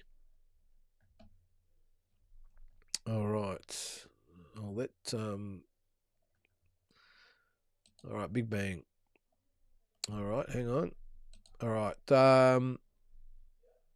Excellent point on Dana White, but you have to agree if boxing was run like the UFC, which is pretty much what boxing was 60 years ago, it would be much better.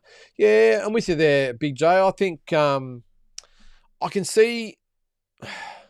I'm still a boxing traditionalist, I will say. I like the traditional way better than the Zuffa way, but having said that, I do, well, the /UFC, I do like the fact that he's regulated to some degree, and the best fights get made because you've got sort of one guy putting him together, or one sort of set of people putting him together. So it's quite easy to put these fights on the drawing board. But I don't know. I don't know.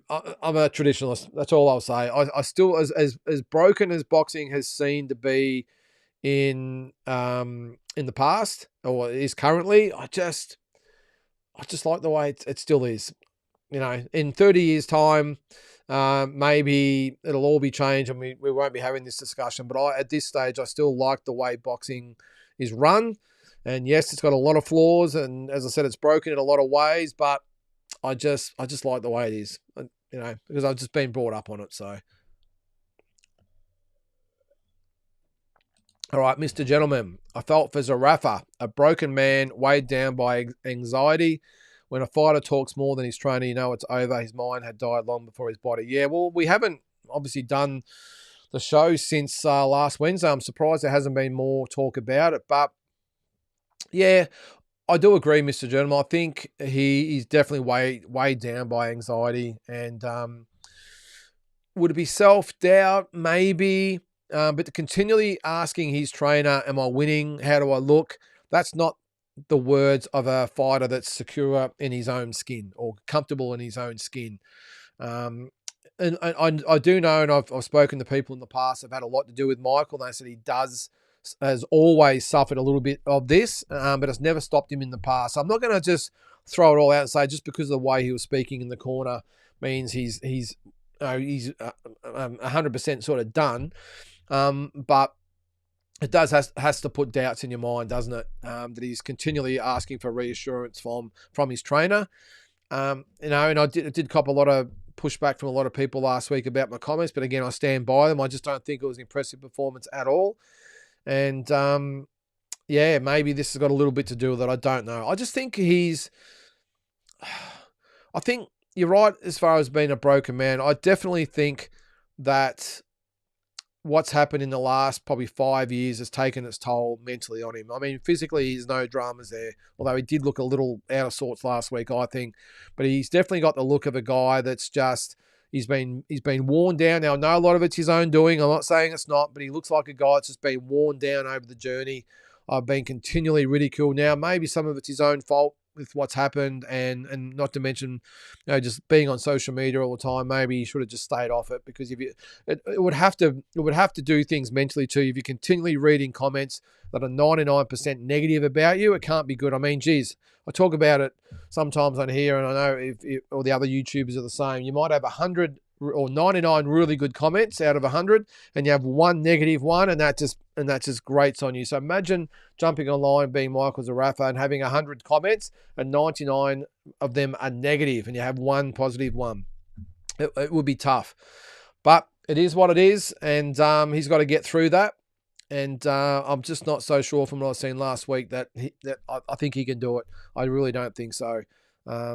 And it wouldn't be a great feeling to know that the countries that you fight for and represent really doesn't think much of you. But as I said, a lot of it's self-inflicted. I understand that.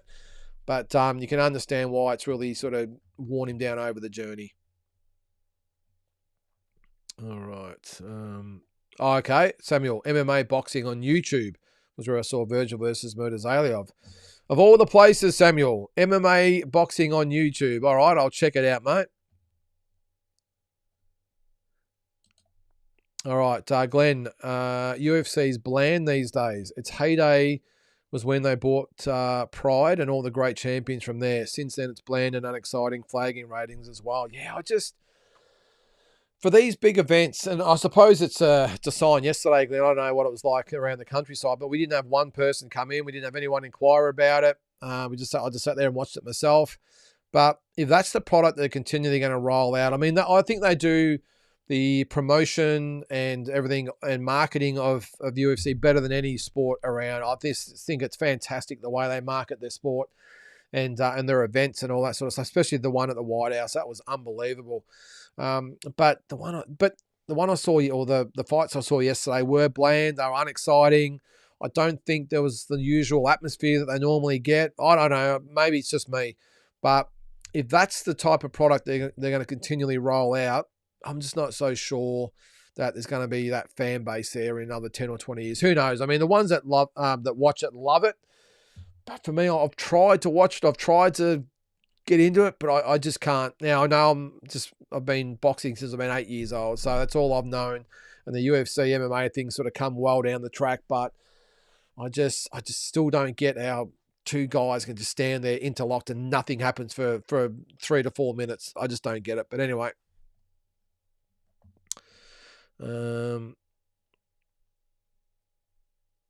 All right. So Mark says he agrees with Big J. Boxing is run crazy these days. Yeah, well, arguably. Yep. Too many belts. The Mayweather effect. If you lose, you're done. Too many promotions and politics. Yeah, look, but I still like it that way, Big J. I don't know. I love the Eddie Hearns. I love the Oscar De La Hoyas. Not so big on the Turkey LL Sheik sort of model, I will admit. But yeah, you're right though. Floyd Mayweather has got a lot to answer for as far as this losing you're done sort of thing, and has been the mindset. Oscar De La Hoya talks about it often. Back in his day, records were really irrelevant. It was about legacy and belts and everything else. Obviously money, but these days it's just about the zero and the dollars. I mean, look at Keyshawn Davis turning down the Devin Haney fight. $3 million he got offered and he turned it down. A world title shot. Why would you turn down a world title shot when all the other belts are in play? Well, the IBF's not at the moment, but it will be. And you turn down a guaranteed world title shot for $3 million. Well, who knows whether it's a Mayweather effect with him or whatever, but this is the world we live in where back then when Oscar and Mayweather, well not Mayweather, but Pacquiao and Trinidad, all those guys were around, they just fought each other and didn't hesitate. Now look at those guys back then with De La Hoya and Vargas and Mosley and Trinidad and all those guys. They just fought each other all the time, and they were just great times. And I think we're slowly getting there. I mean, geez, we've got Tio and Rolly and Garcia and Ben coming up in the welterweights. Maybe we'll have Haney and Paro. So there's some three really good matchups at 147, and I know it's happening all throughout the division. So it's not all lost, but I'm with you there, Big J. It's there's a few things that need to be fixed, and politics is probably one of them. Glenn says, I'm okay with the various sanctioning bodies, though 4 is a push. Worst thing is all the interim silver, etc. nonsense belts. Well, just look at here in Australia, Glenn. Every show that gets put on, it's for some sort of regional belt. Now, I know they represent rankings and that sort of stuff, but should they? Should they represent rankings? I don't get it. I mean, anyone... I've seen it myself in my promotions, you can get a WBA Oceania title if it's vacant. They'll let anyone fight for it. And if you win it, well, you could be in the top 15 without really earning it. So, and even when I was doing promotion, I remember we had, an Aussie fighting like a Venezuelan for an Oceania belt. I mean, it just doesn't make sense, but it was all just about the sanctioning fees. So, yeah, I'm with you. I don't like any of that sort of stuff, but they're here to stay. And I think the WBA at one stage, they have like 48 champions, 48 world champions in 18 divisions. I mean, that is just ridiculous. So, but I'm with you. But unfortunately, Glenn, I think they're here to stay.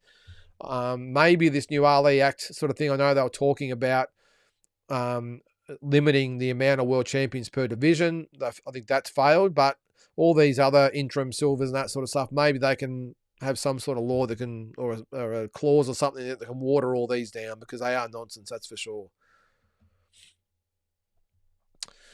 What would Nikita's rebuild look like if he was to lose to Marnie next week? Great question, Oscar. Very good question. What would it look like? Would he rebuild? If he lost, would he rebuild, or just say, well, I've had a crack at it and that's it? I've got a feeling he would try and come back. I think the rebuild would start with a rematch. That would be 100%, because there'd be a lot of interest and money in that there, Oscar. And if you beat Marnie, then I suppose they'd just continue on. I think if you lost to Marnie again, I think that could be curtains. But I think that would be about it, Oscar. If he loses to Marnie next week, obviously a lot of question marks will be answered, I suppose, whether he's at the level or not. But I think they would have a rematch with Ben Marnie, and then because the money they would offer to Marnie would be astronomical. It'd be big news, and he would probably back himself to beat Nikita again, and that's what I think would happen. And if Nikita lost to him again, I think he'd be done. And if he beat Marnie, I think he'd move on. I don't think he'd have a rubber match. I think he'd just move on. But we'll see. There's something we don't really consider too much, do we? Because I mean, normally the Zoos are matched pretty well, and they don't normally lose, especially here in Australia. So. All right. So Mark agrees with Big J. Americans have wrecked boxing, the way they run things. It's all greed and politics. Yeah, to some point there, Mark. Yeah, but has it ever been any different? I don't think it has. Americans have. You're right. You say they've wrecked boxing with the way they run things, but they also, in my opinion, made boxing what it is to a lot of fans. I mean, all the big fights were always in America. All the fighters from all over the world wanted to get to America to fight. So they must have done something right. And yes, it's all greed and politics, but it's no different in Australia, in England.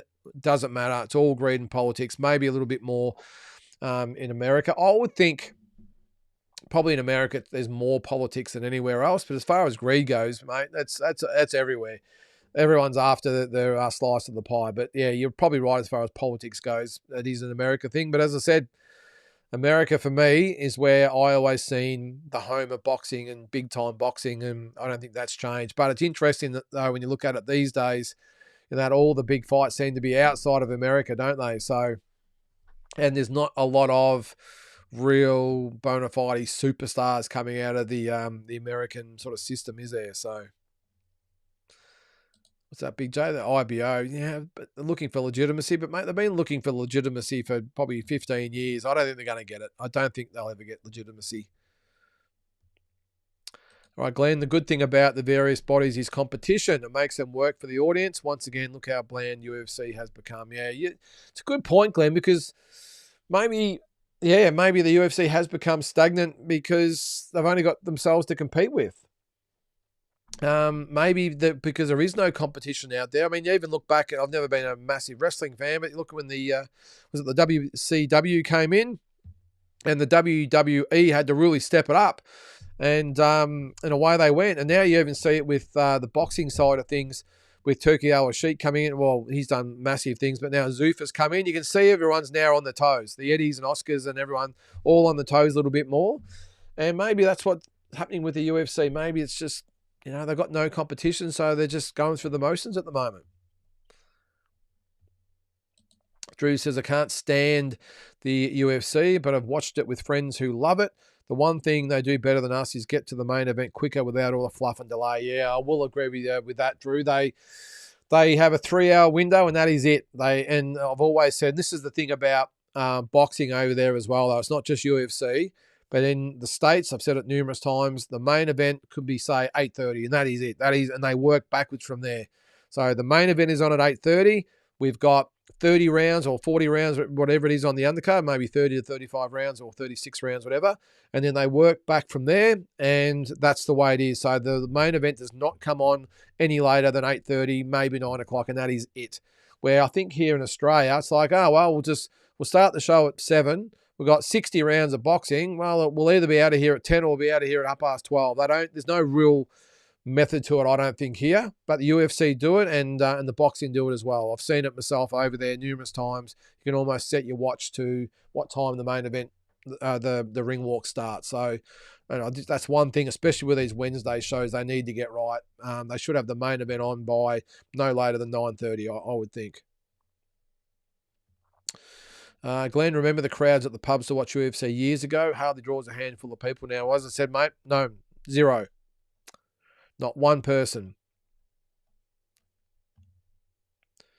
What's this here? The Rocky movie comes out in November. Okay, thanks, Big J.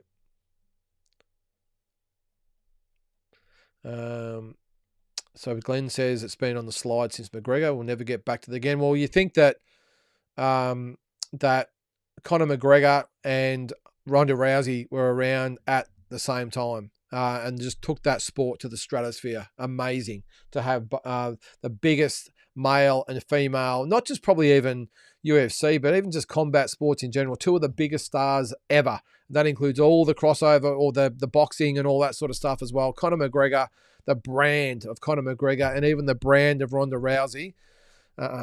Especially Ronda Rousey when it comes to female combat sports. She surpasses all boxers by a mile as far as image and their brand and all that goes. And Conor McGregor's got to be the same with the male side of things. So will we see it again? There's definitely no one in there at the moment with UFC.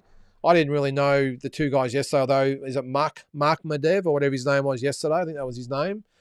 Mark Makov or whatever. I think I saw him fight a couple of years ago when I was in Vegas. He fought Nate Diaz from memory, I think. No, or was he supposed to fight and had to pull out? Maybe that's what happened. I can't remember, but anyway, I do know the name.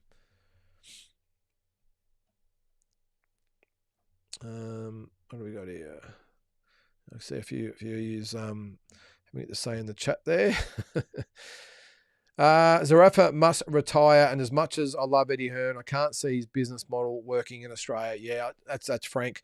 Yeah, I'm with you, Frank. I just don't. Well, I think it's obvious with the show last week. There wasn't a lot of work put into the show. Now, the one with Sam Labruna worked because he had Sam Labruna there, who's a very experienced guy, has always put on great shows, Sam Labruna. A lot of contacts as far as ticket sales and fighters and all that sort of stuff goes. So Eddie Hearn made a great decision to link up with Sam Labruna. I think the big mistake he's made coming to Australia is he hasn't linked up with anybody. He's tried to do it himself. If he's going to do it in Queensland, he could maybe hook up with the guys from either Tasman or even like the guys at Fortitude. They've done all these the gym shows and that sort of stuff, but they know how to put a show on and they have a lot of contacts and can do all the groundwork here. Maybe Tasman fighters would make a little bit more sense if Mick and Eddie can get along. Obviously they've got Sam Labruna in Melbourne. It could be a Will Tomlinson in Melbourne as well. That's what I think he needs to do. I don't think putting his own shows on here is going to work because you could just see last week that it was a show that was just put on. There wasn't a real lot of effort put into the event. Even the week of the fight with the open workouts and the press conference and all that sort of stuff, it was like Eddie getting here the last week and just trying to throw it all together. You could just tell it seemed rushed and not a lot of love and not a lot of effort, I don't think, put into the whole event. So I think they need someone on the ground if they want to do it in Melbourne, Sydney and Brisbane, if that's where they're looking at, or the Gold Coast last week where that was. They need to have promoters on the ground to do all the work and do all the promotion, and then they just bring Eddie in at the end, or they put his maybe 2, maybe 3 fighters, at least 2 on the show, and he pays for them, and bang, and the promoter on the ground does all the groundwork, and it's just a hell of a lot easier for Eddie. I mean, he's such a busy guy. I don't know how he even does it. I don't know whether they sent people out to do all this stuff or they did it by email or phone, whatever, but I think that's the only way it works in Australia, Frank, is if he aligns with a promoter in every single state, or at least one per state, and then he just brings his stars and puts them on top. So you can imagine how easier it would be, like he did with Sam Labruna. He had Terra Moana down there and said, right, we're going to put Sky and Terra Moana on the show, and bang, he takes care of all the expenses. Sam gets 2 great fights to put on his card. He does all the rest of the work. He makes the money. And he does the same in Sydney and the same in Brisbane or the Gold Coast. Maybe he does it in Perth with Dragonfire or somebody. I don't know. But I think that's the only way it works in Australia, Frank. All right. Where are we? All right, Shadow Boxer. How much does the headgear and 16-ounce sparring gloves take the power out of shots? I spar every Friday and haven't felt anything scary. Only knocked off balance, so I have a Jake LaMotta chin perhaps. Yeah, maybe Shadow Boxer, maybe, mate. Look, headgear doesn't do a lot. It doesn't do a lot. If anything, sometimes, I think that's one of the reasons why they took them off the amateurs, is because it doesn't actually do, if anything, it sort of muffles the sound and compounds the sound in the head. So if you get punched, you can actually do more damage than not having one. That's the reasoning. Obviously, in sparring, it's a lot different. It's to protect the cuts and all that sort of stuff. And you'll see them have the ones with the bar across the nose, so they don't get any injuries to the nose. 16-ounce sparring gloves, you'd be pretty unlucky to get knocked around with 16-ounce sparring gloves, Shadow Boxer. Especially, look, it's different if you're in there with a fighter that's more advanced than you. Okay, it doesn't really matter what size gloves you've got on. You're going to get whacked and you're going to get hurt. But if it's someone at a similar level to you, 16-ounce gloves, unless maybe they get through a lucky one or something like that, you should be okay. 16-ounce gloves, you shouldn't really be getting knocked around with those. But yeah, the headgears, it's arguable how much protection they actually give you apart from the cuts and that, as I said. All right, I'm going to keep... Yes, we're keeping the politics out of all this, guys. Okay. We're not talking politics. I've got a few comments there. All right, okay, I'm going to have to get through these. All right, here we go. Here's one that's actually about boxing. Here we go, Drew. I'm all for giving huge props where they're warranted, but unfortunately, I don't get the hype for Terra Moana. Yes, he appears to have significant power, but nothing else really jumps off the page of me. It's a good call, Drew. And we've all been sort of talking about Terra Moana and how scary he is, and I suppose even me in the whole thing talking about how pathetic his opponents have been. I've forgot to probably give my actual assessment of Terra Moana, and I'm with you to some extent. Look, I saw enough of him as an amateur to say he's got some talent, he's got some skill. But until he actually fights someone that's actually got something to offer back, well, I suppose we'll never know. little bit different. I know not Terra Moana. Moses Otama has the same problem. He gets a lot of pushback as well because he's had similar type of fights. But I think you look at Otama and you can see he's got speed. You can see he's got power. You can see he's got angles. You can see everything. Terra Moana, at this stage, I'm with you. Looks like he's only got power. But I've got a feeling he's got a little bit more to offer. Drew, maybe he doesn't need to be super skilled. You look at some of the heavyweights around, mate, the ones that are fighting for belts and stuff. I think in another, say, half a dozen fights, I think he's going to be matching those guys. So we'll see.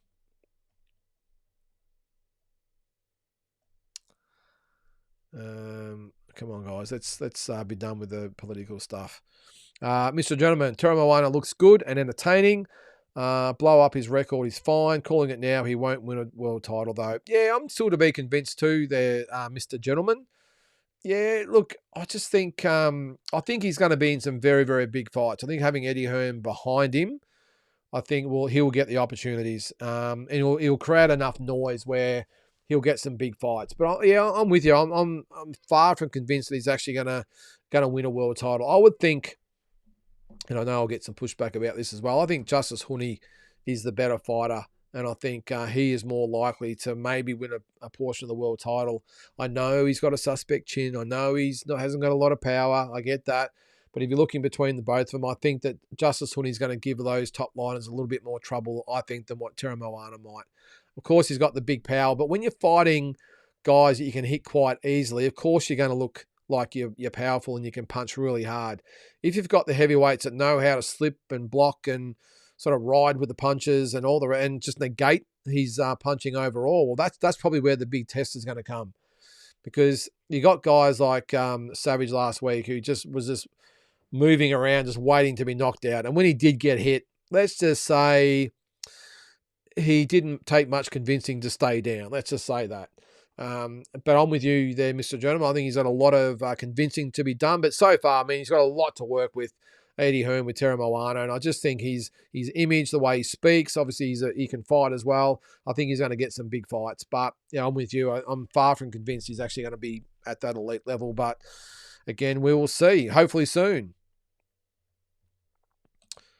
Is it not suspicious, says Colorado Buff? I think that's how you pronounce it.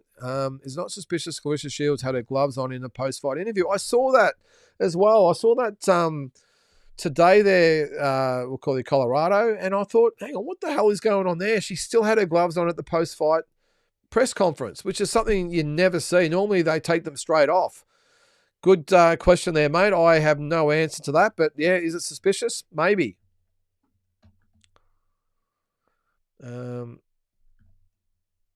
Okay. Yeah, in Colorado, it looks like nobody noticed it. I thought the gloves get inspected after a TKO or knockout. Well, normally as well, they the officials are actually in the ring wanting to take the gloves. So normally the corner will take them off straight away anyway. They'll cut them off, and there's normally, especially over there in the States, they have someone that's right there that's a minder to the fighters. So normally, as soon as those gloves get taken off, there is someone there, an official that says, I'll take them, please. So they can't be tampered with at all. So I'm surprised that that was allowed to happen there, Colorado. I would have thought the inspector or the official would have said, no, I need those gloves now. I'm assuming they take them away and have a quick look over them and everything like that. But to have them on and why would she want them on at the press conference? It doesn't make sense. Good call though, Colorado. I don't know.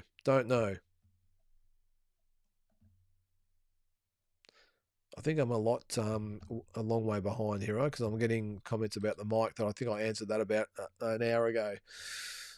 All right, okay, Johnny. This is about Bernard Hopkins. Just in his 40s alone, beat Winky, Tava, Pavlich, and Pascal. He was unified champion at 49 years old. Hopkins stopped Oscar and Tito, huge wins. Good point, Johnny. But all I'll say about, if we're calling a spade, Oscar was a blown up lightweight and Tito was a blown up welterweight, as Big J would say. So I don't think you can really count, in my opinion anyway, those as huge wins. Good wins, but huge wins. I mean, Oscar was towards the end of his career and was coming up from welterweight or 154, went all the way up to 160. And Tito went from 147 up to 160. So, yeah, good wins. But I'm not gonna cop that one, Johnny, on the chin. That one, excuse the pun, but you're right. Winky and Tava, Pavlich and Pascal, very, very good wins. You're right. And Glenn, yes, of course you agree. All right, Tony. Right now, let's say this Saturday night, Jai Patai versus David Benavides. Who wins and why? Good question, Tony. This Saturday night, live from T-Mobile Arena, David Benavides versus Jai Patai. Who wins? David Benavides. Just. Not with a lot of confidence at all, Tony. I'll just call it a gut feel. I think he just shades Jai at this stage. But, I mean, it's recency bias a little bit as well. I mean, Jai, okay, beat Glanton early in the year. I don't think it was an unbelievable effort. Good effort. I'm just looking back to when David Benavides made absolute mincemeat out of Ramirez, Gilberto Ramirez. I'm just going to just go with David Benavides, but not with a lot of confidence, mate. All right. Big Bang. You take away Jai's reach, he starts to have trouble. Yep. Glenn, I'll add if you had best middleweights of all time versus best heavyweights of all time, Hopkins is higher than Tyson. What exactly does that mean, Glenn? Best middleweight, is that like if they fought each other or... Oh, okay. So Hopkins in the best middleweights versus Tyson in the best heavyweights. I think Hopkins would be top, I don't know, 6, I would think, 6 or 7. Tyson top 10. So yeah, maybe. Are we really comparing divisions now? Yeah, I'm not so sure. Look, yeah, if you didn't see it, by the way, guys, it was the top 10 living pound for pound of all time, and I had Tyson in there, and I didn't have Hopkins. So that's what we're talking about there. Yeah, I don't know, mate. It's a good point, but I don't think we should be comparing divisions. I don't think it has much to do with who was the better fighter. Frank, were you a fan of Carlos Monzon, and where do you rank him as one of the greats? I was definitely... Look, he was long time before my time, Frank. He's obviously in the 70s. He was arguably the top middleweight champion of all time, or the top middleweight. Hagler's obviously got something to say about that. Sugar Ray Robinson, although he was more of a welterweight, I definitely rank him as one of the greats, Carlos. Top 2 or 3 middleweights and all time, maybe not in the top 10 of all time, but maybe top 20 of all time, I would think. All right, Mark, this is about Benavides. If Benavides gets hit seriously hard, how does he respond? All good questions. Yeah, it's all I'll say is, Mark, is I hope we get an opportunity to find out. Because don't get me wrong, even though I think Benavides this stage just shades Jai. Don't get me wrong, I would be there barracking my ass off for Jai Patai. Don't worry about that. I just think, again, just call it a gut feel, recency bias, whatever you might want to call it. I just think Benavides, you call it maybe 51% to 49 at this stage. That's how close it is. Monzon was top 3 middleweight of all time, overall top 50 of all time. Okay, top 50. Yeah, I did say 20, maybe top 25, somewhere along that way. But I think I'm with you, Glenn. Yeah, definitely top 3 middleweights of all time. All right, Big J, considering what Benavides did to Ramirez, adding to the fact that Jai has been rocked several times by the likes of Nyika and Sinkera, I think Benavides gets Jai. Yep. Big Bang, I'm just saying that's one way that he could be beat. Otherwise, he just pops you off all day. I'm not sure who that was in regards to. Sorry about that. Glenn, remember what Bivol did to Zerdo. Imagine what Jai would have done to him, 4 to 5 rounds tops. Yep. Yeah, good call, Glenn. Good comebacks tonight, that's for sure. And Glenn says using Zerdo as a benchmark is ridiculous. Okay. All right. I'll let you guys sort it out. What do we got there? All right. So Glenn says at 200, Jai would have knocked... Oh, okay. This is talking about Zerdo Ramirez. All right. Tony, all right. Speaking of double standards, am I that far behind? I recall a male ring card in a Bendigo boxing event, maybe Horns or Rafa. You are correct, Tony. I co-promoted that fight with Dean Lonigan. And yes, we had a male ring card girl. I got a call that week from the Bendigo Advertiser, the newspaper. I thought they just wanted an interview in regards to the event, and she proceeded to give me a bit of a hard time about the fact that we had ring girls. And I was like, "What are you talking about?" And mind you, we had great ring girls. We dressed them more than adequately. They were in long gowns, all the rest of it. There was nothing cheap about what they were wearing. And they were models and dancers, and they loved it. They absolutely loved doing it. But I had this, I won't say what I think of her, this female reporter ran me up, and it's just one of those people, you know what I'm talking about, who was just giving me a hard time about having ring girls. And I said, well, hang on, why don't you interview the ring girls? I'll be more than happy to tell you this is what they want to do. They get well paid. They love getting up there and doing what they do. Who are you to judge what they do? So anyway, we had a big argument. I told her where to go and everything else. So Dean Lonigan said, all right, we'll get these pricks. So he actually put a male ring card guy in there. And right up until the main event, he went around, and every single round he got booed by the crowd. So, yeah, not great memories on that. And at that point, I used to advertise a bit with the Bendigo Advertiser, Tony, and haven't given him 1 cent since, mate. Pieces of shit. All right, well, I've got Big J and Glenn talking about Zerto and Benavides, so we'll move on. All right, Matthew Kirkman, how are you there, mate? Would the Bull be a decent fight for Terra Moana? That's Brandon Grutch. I don't think so, Matthew. No, I don't think so. Oh, he'd be game. He would definitely throw a few at Terra Moana, but the style's a worry for me. The way that he just sort of walks up, not a lot of head movement, doesn't really come in underneath. He's just sort of comes straight ahead, and he's a lot shorter than Terra Moana. I could just see a big right hand getting through Matthew, but it'd be an entertaining fight. Don't worry about that. I like the Bull. I think he's great. I'm just not sure. This is the main point. We're just not sure. But I think Terra Moana would, I don't think that'd end too well for the Bull.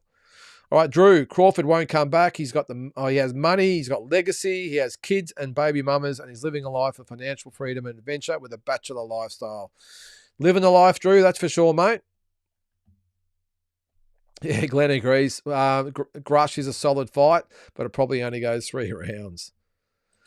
Kyle Hilton, how are you there, mate? Heading to New York soon. Do you know any good boxing gyms I should check out? Yes, go to Gleason's, Kyle, unless someone else has already said it there. I went there back in 2015.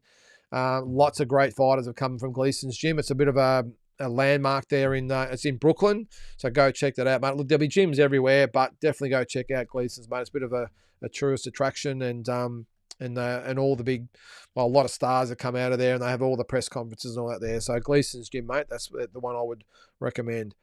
All right, pound for pound, the only time I like watching Clarissa Shields is when I watch that YouTube clip of the novice pro bloke knocking around in sparring. Or didn't she say that he had something in his gloves or something like that? I mean, just delirious. To think that she could beat Rolla Romero, I mean, come on, geez. It's not the tennis player. I think was it one of the Williams sisters, and they said they could beat anyone in the top 200 males. And I think they got someone who was about 300, and I think they won one game or something between them or something. Look, we're all genetically different guys, okay? So Clarissa, you're a great female fighter. Just stick to fighting females, okay? Because if you fight a male, I'm sorry, it just ain't going to end well for you. I'm sorry. And anyone else out there that gets upset about that. Just look it up on YouTube, Big J. I'm sure you'll find it. All right, Drew, I love the 4-belt championship system as opposed to 1 belt and 1 champion. The problem isn't the system, it's how it's run. Interim and regular belts completely destroy boxing. Well said, Drew. I'm with you, actually. I don't mind the 4 belts if they're used properly. Because you've got to think about it. Most fighters these world champions fight once, maybe twice a year these days. Imagine having 1 belt, all those contenders. Just back in the day when a fighter would fight 3 or 4 times a year, there's always opportunities come up for the contenders. Can you imagine a Jamel Charlo at 160? He had 1 belt and didn't fight for 2 years. The log jam of people, and why would you even bother getting out of bed to go train every day? You got no hope of getting a world title shot. That's what 4 belts does. But the interim and all the regular and all super championship belts, that is just a farce, and that's what we need to get out of boxing. All right. Thanks, Tony, about Michael. Yep, I can't remember exactly what I said, but I appreciate that, mate. All right, Fight Hype, that Robert Garcia interview. I'll check that out, Rayleigh. Thanks very much for that. What's that, pound for pound? The Big J, your catwalk comeback will happen before your boxing comeback due to Jai McAllister still ducking you. Yeah, you got a long way to go there, Big J, to get Jay in the ring. All right, I don't know. I'm calling you the MC Anzac. I think that is. Wednesday night sucks. Fights need to be Friday or Saturday after the NRL or AFL. After the, geez, they'll be coming on at bloody midnight there, Anzac. I do think, though, that sometimes those big pay-per-views, they should back themselves and go up against the NRL and AFL there, mate. I do. The Americans do it, and they've got a hell of a lot more sports to choose from than what we have. And they put them on Saturday nights and Friday nights, and they work. If you want to watch, you're going to watch. You can always have your phone there with the footy scores going. If there was a big, look, I'm a Carlton tragic, but I can tell you what, if they're on the MCG on TV and there's a big pay-per-view fight on, I'm watching the fights, but I might have the phone there and I'm sort of going back and forth. But so that they can coexist. So I don't know why they don't sort of take them on. I understand to some extent why they do it Wednesdays, because it's midweek, there's no competition. But they've got to get the timing right or the whole thing just doesn't work. Glenn says, I don't get the Wednesday fight criticism. It's hardly new. Mundines fights were always on Wednesday nights 20 years ago and packed the pubs out. Yeah, good call, Glenn. Yeah, well, we used to do them on Wednesday nights when I had the club or the bar, and you're right. It's a good call. Pound for pound, the UFC is dead. It's unfortunately been taken over by Dagestani wrestlers. Yeah, that's a good call. The thing I've sort of found, pound for pound, is if someone's fighting and they've got a beard with no moustache and a name that ends in with a V or a Z, you're not backing against them. They just win everything. I was excited for the fight yesterday, but once again left disappointed by the hug fest on the floor. Yeah, I just couldn't get into it there, mate. Yeah.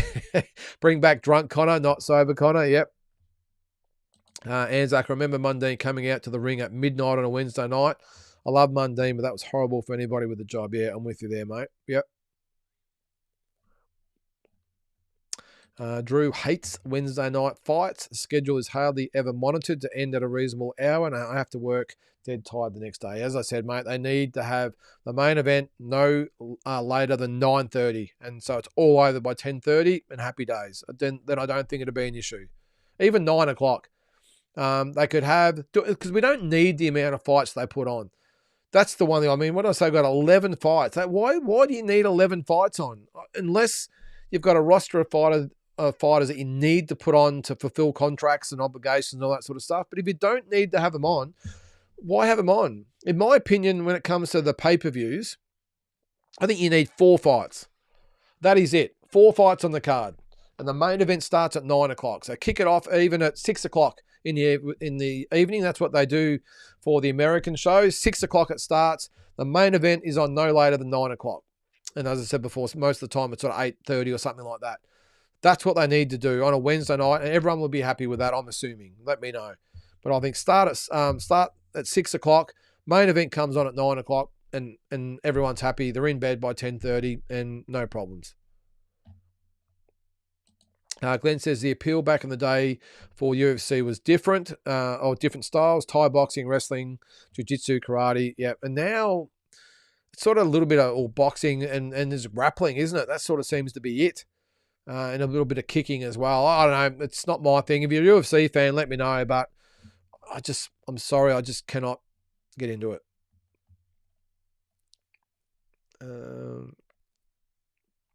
Okay, I'll get to the end of these. Got a few comments to get through there, and we're almost at the end of it there. Big J says to Drew, come up to Rockhampton, and I'll teach you how to tackle a ball and wrestle a croc and harden you up. Yep. Yeah, I did see the back of the shirt there too, Big J. Sorry, I didn't even read the back of it when I put it on the other day. So, yes, tackle a bull and wrestle a croc. All right, Combat Oz. Referees need to police the stalling type grappling, not advancing or doing damage in a sufficient amount of time. Needs to be separated, stood up. I'm with you there, Combat Oz. This is in regards to the UFC. I think if they're in that lock position or they're on the floor, 30 seconds, stop, break, and get them back up. They do it in boxing. If you clinch, they'll break it straight up and they make you fight again. I understand that some of the arts they use, it's about positioning and maybe wearing them down and all that sort of stuff. But I think as a spectacle, and I'm assuming Dana's protective of how it actually looks as well, that 30 seconds and that's it. Break, get back up, let's go again. And I think that's one thing they could sort of take from boxing. Apart from the other thing from boxing is, of course, if you kick someone or punch someone and they actually hit the deck, maybe they give them a count. But then again, I know that then it's to jump on them and wrap them up and tie them up in knots. I just don't like when they get on them and they just start pounding them and they're obviously unconscious. And the referee's a little bit slow to get in there and they cop about 3 hammers to the head. That I don't know in this day and age, wow, that's even allowed. How you can just chop someone's head while they're lying there unconscious. I don't get it. But anyway, that's the UFC rules. They get away with it. So,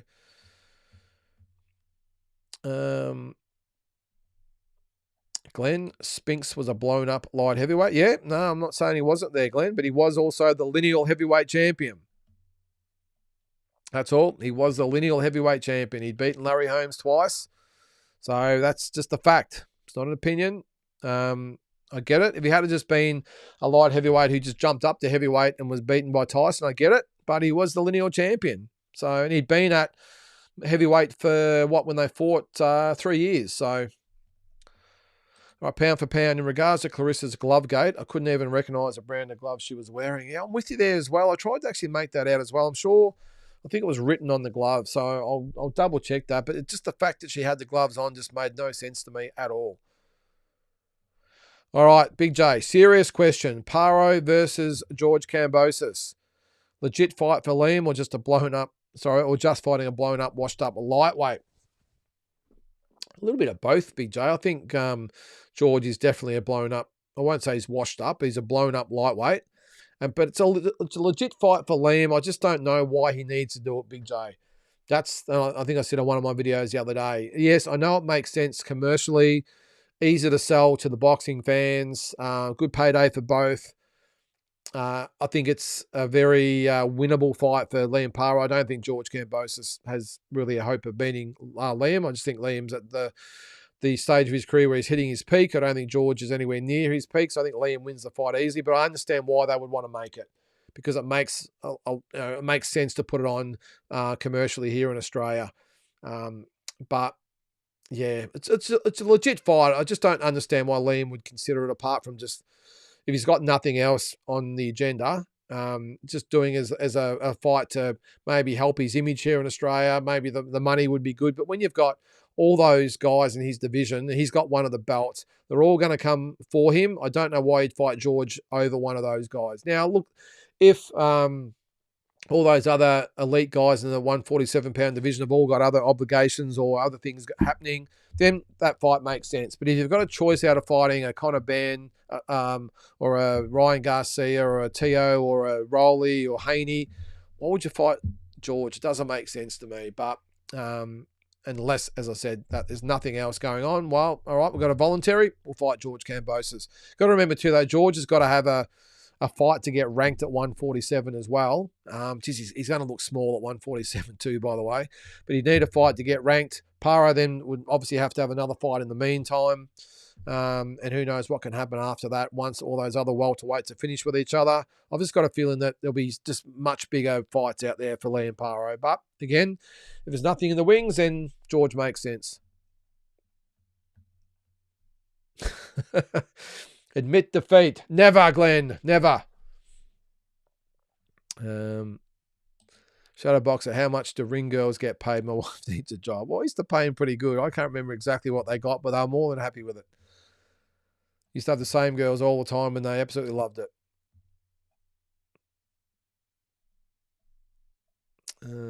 All right, we'll get rid of... all right.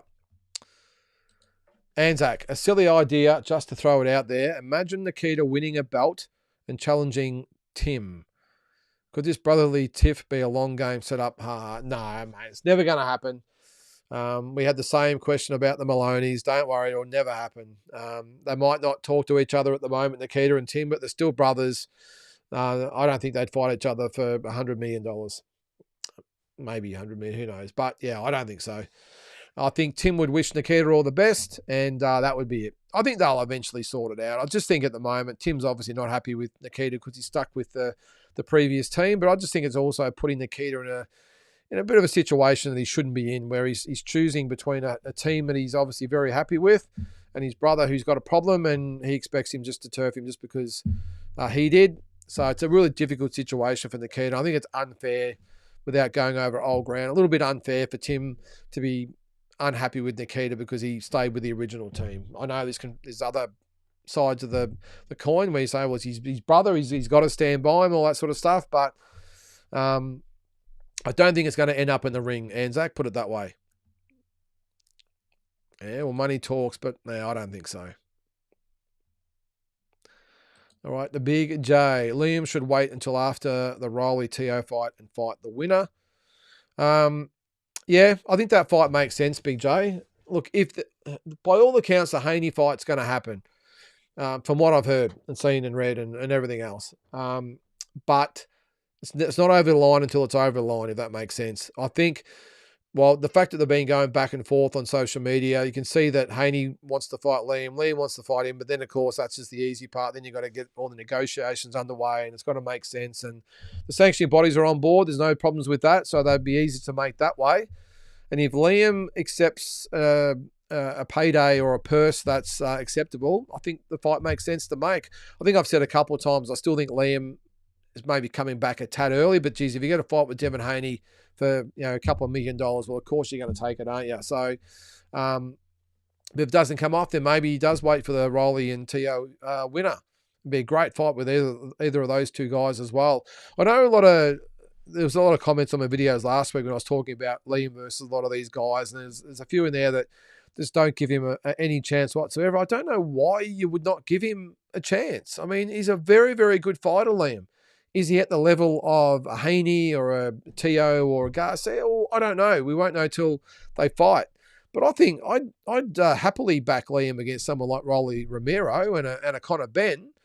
Maybe a Brian Norman Jr. as well. So I don't see why people are just writing him off straight away. I think Liam's a very good fighter at his peak at the moment, in his prime. I think he can give a lot of those guys a good run. So, Glenn, Tyson sucks. How can you say that, Glenn? Jeez. Nah, look, I don't know how old you are, Glenn, but I just remember going back to the 80s, the late 80s, and seeing Tyson just at his peak. Well, he wasn't even at his peak. It was probably 5 or 6 years from his peak. But the way he was just bulldozing fighters, I was a massive fan, Glenn. And I don't care what you say, I still love Tyson. What's that, Big Bang? Tyson sucks the bong? Well, I think he does a lot more than that, mate. But anyway, Big J, Haney beats Liam easy, though Liam does have a better chance against the Rolly and Teo winner. Yeah, no, I'm with you there, mate. Yep, I think so too. I'm not sure whether Haney beats Liam easy, although Hitchens did sort of box Liam very comfortably, didn't he? So maybe. But I think I'd give Liam a good shot against Rolly or Teo, both of them. Glenn backs Liam against Teo. Yep. Tyson was on the toad in Paul fight. Well, maybe. What's that, pound for pound? Did me and my brother spar each other often? Yeah. Few times a week, mate. We had many battles in the gym. I can tell you that ended up getting a little more serious than just boxing. Drew, if you told Tyson he sucks to his face, you'll be on a permanent diet of soup for the next 6 months. Yeah, or maybe. All good, Glenn. I know you are, mate. You're having some fun. I get it. And I'm older than you. Is that right? And you don't like Tyson, Glenn? Come on, you've got to remember Tyson back in the day. He was the man. And look, it wasn't like he was avoiding anyone. He literally fought and knocked out everybody. The only one of that era he didn't fight and beat was Tim Witherspoon. That's the only fight. And that wasn't Tyson's fault because Witherspoon lost to Bone Crusher and then Tyson beat Bone Crusher. I get that he lost to Lennox Lewis, but that was, geez, he was, what was he, 30, what was he been? Been 36, 37, but he was an old 36. Just been in too many wars. But anyway, we could go around all night. Glenn, Haney kills Liam. Yeah, as I said, mate, I think I won't say he would kill him, but I would think that he outboxes Liam. I think if Richardson Hitchens can do it, then Devin Haney can do it. But apart from him, I think Liam is a good shot to beat any of those other guys, style-wise. Maybe a Keyshawn Davis would be hard because he's a similar style to Haney and Hitchens. What's that, Big J? Tyson never fought Bo. Yeah, only because of circumstances, Big J. It's not like he avoided him or anything. I think that was more on Bo than Tyson. Remember, Bo didn't fight Lewis either. He threw the belt in the bin rather than fight Lewis. So I think that's more on Bo. I think Bo was pretty much out of the picture, and it's never married up. I don't think you can put that on Tyson. Last comment, Drew. I think Hitchens was the worst possible style for Paro. Paro fares much better against Teo and Haney. Yeah, I'm with you. Oh, and Haney as well. Okay, Drew. Yeah, I don't know. I think if Hitchens made life hard for Liam, I think Haney would as well. But I think he's definitely a shot against Teo and Garcia and Rowley. Big Bang, let's just say they were the days of boxing. They certainly were, Big Bang, that's for sure, mate. And I think we can all agree on that. And on that note, we can finish up the show. So again, look, thanks to everyone that's joined in. Don't forget, Wednesday night we're going to have who we got on? Stephen Pios, the ring announcer. So he'll be on Wednesday night, and of course, Walking Boxing every morning. Now, only the one show next week on the Monday, because I'll be up in Queensland for the Nikita fight. So still plenty of content coming, and also I'm going to try and do it this Sunday. The re-watch along. We all know the watch alongs where you watch the live fights and you comment and everything else. Well, I'm going to do the re-watch along where we bring out all the fights from the past and watch them or re-watch them and comment and everything about that. So if you want to watch some of the old fights from yesteryear and give your comments, then tune into the rewatch along next week. I think I'm going to do Hagler and Leonard as the first fight. So keep a lookout for that. So guys, as always, have a good week. We'll see you next week on Talking Boxing. Catch you then.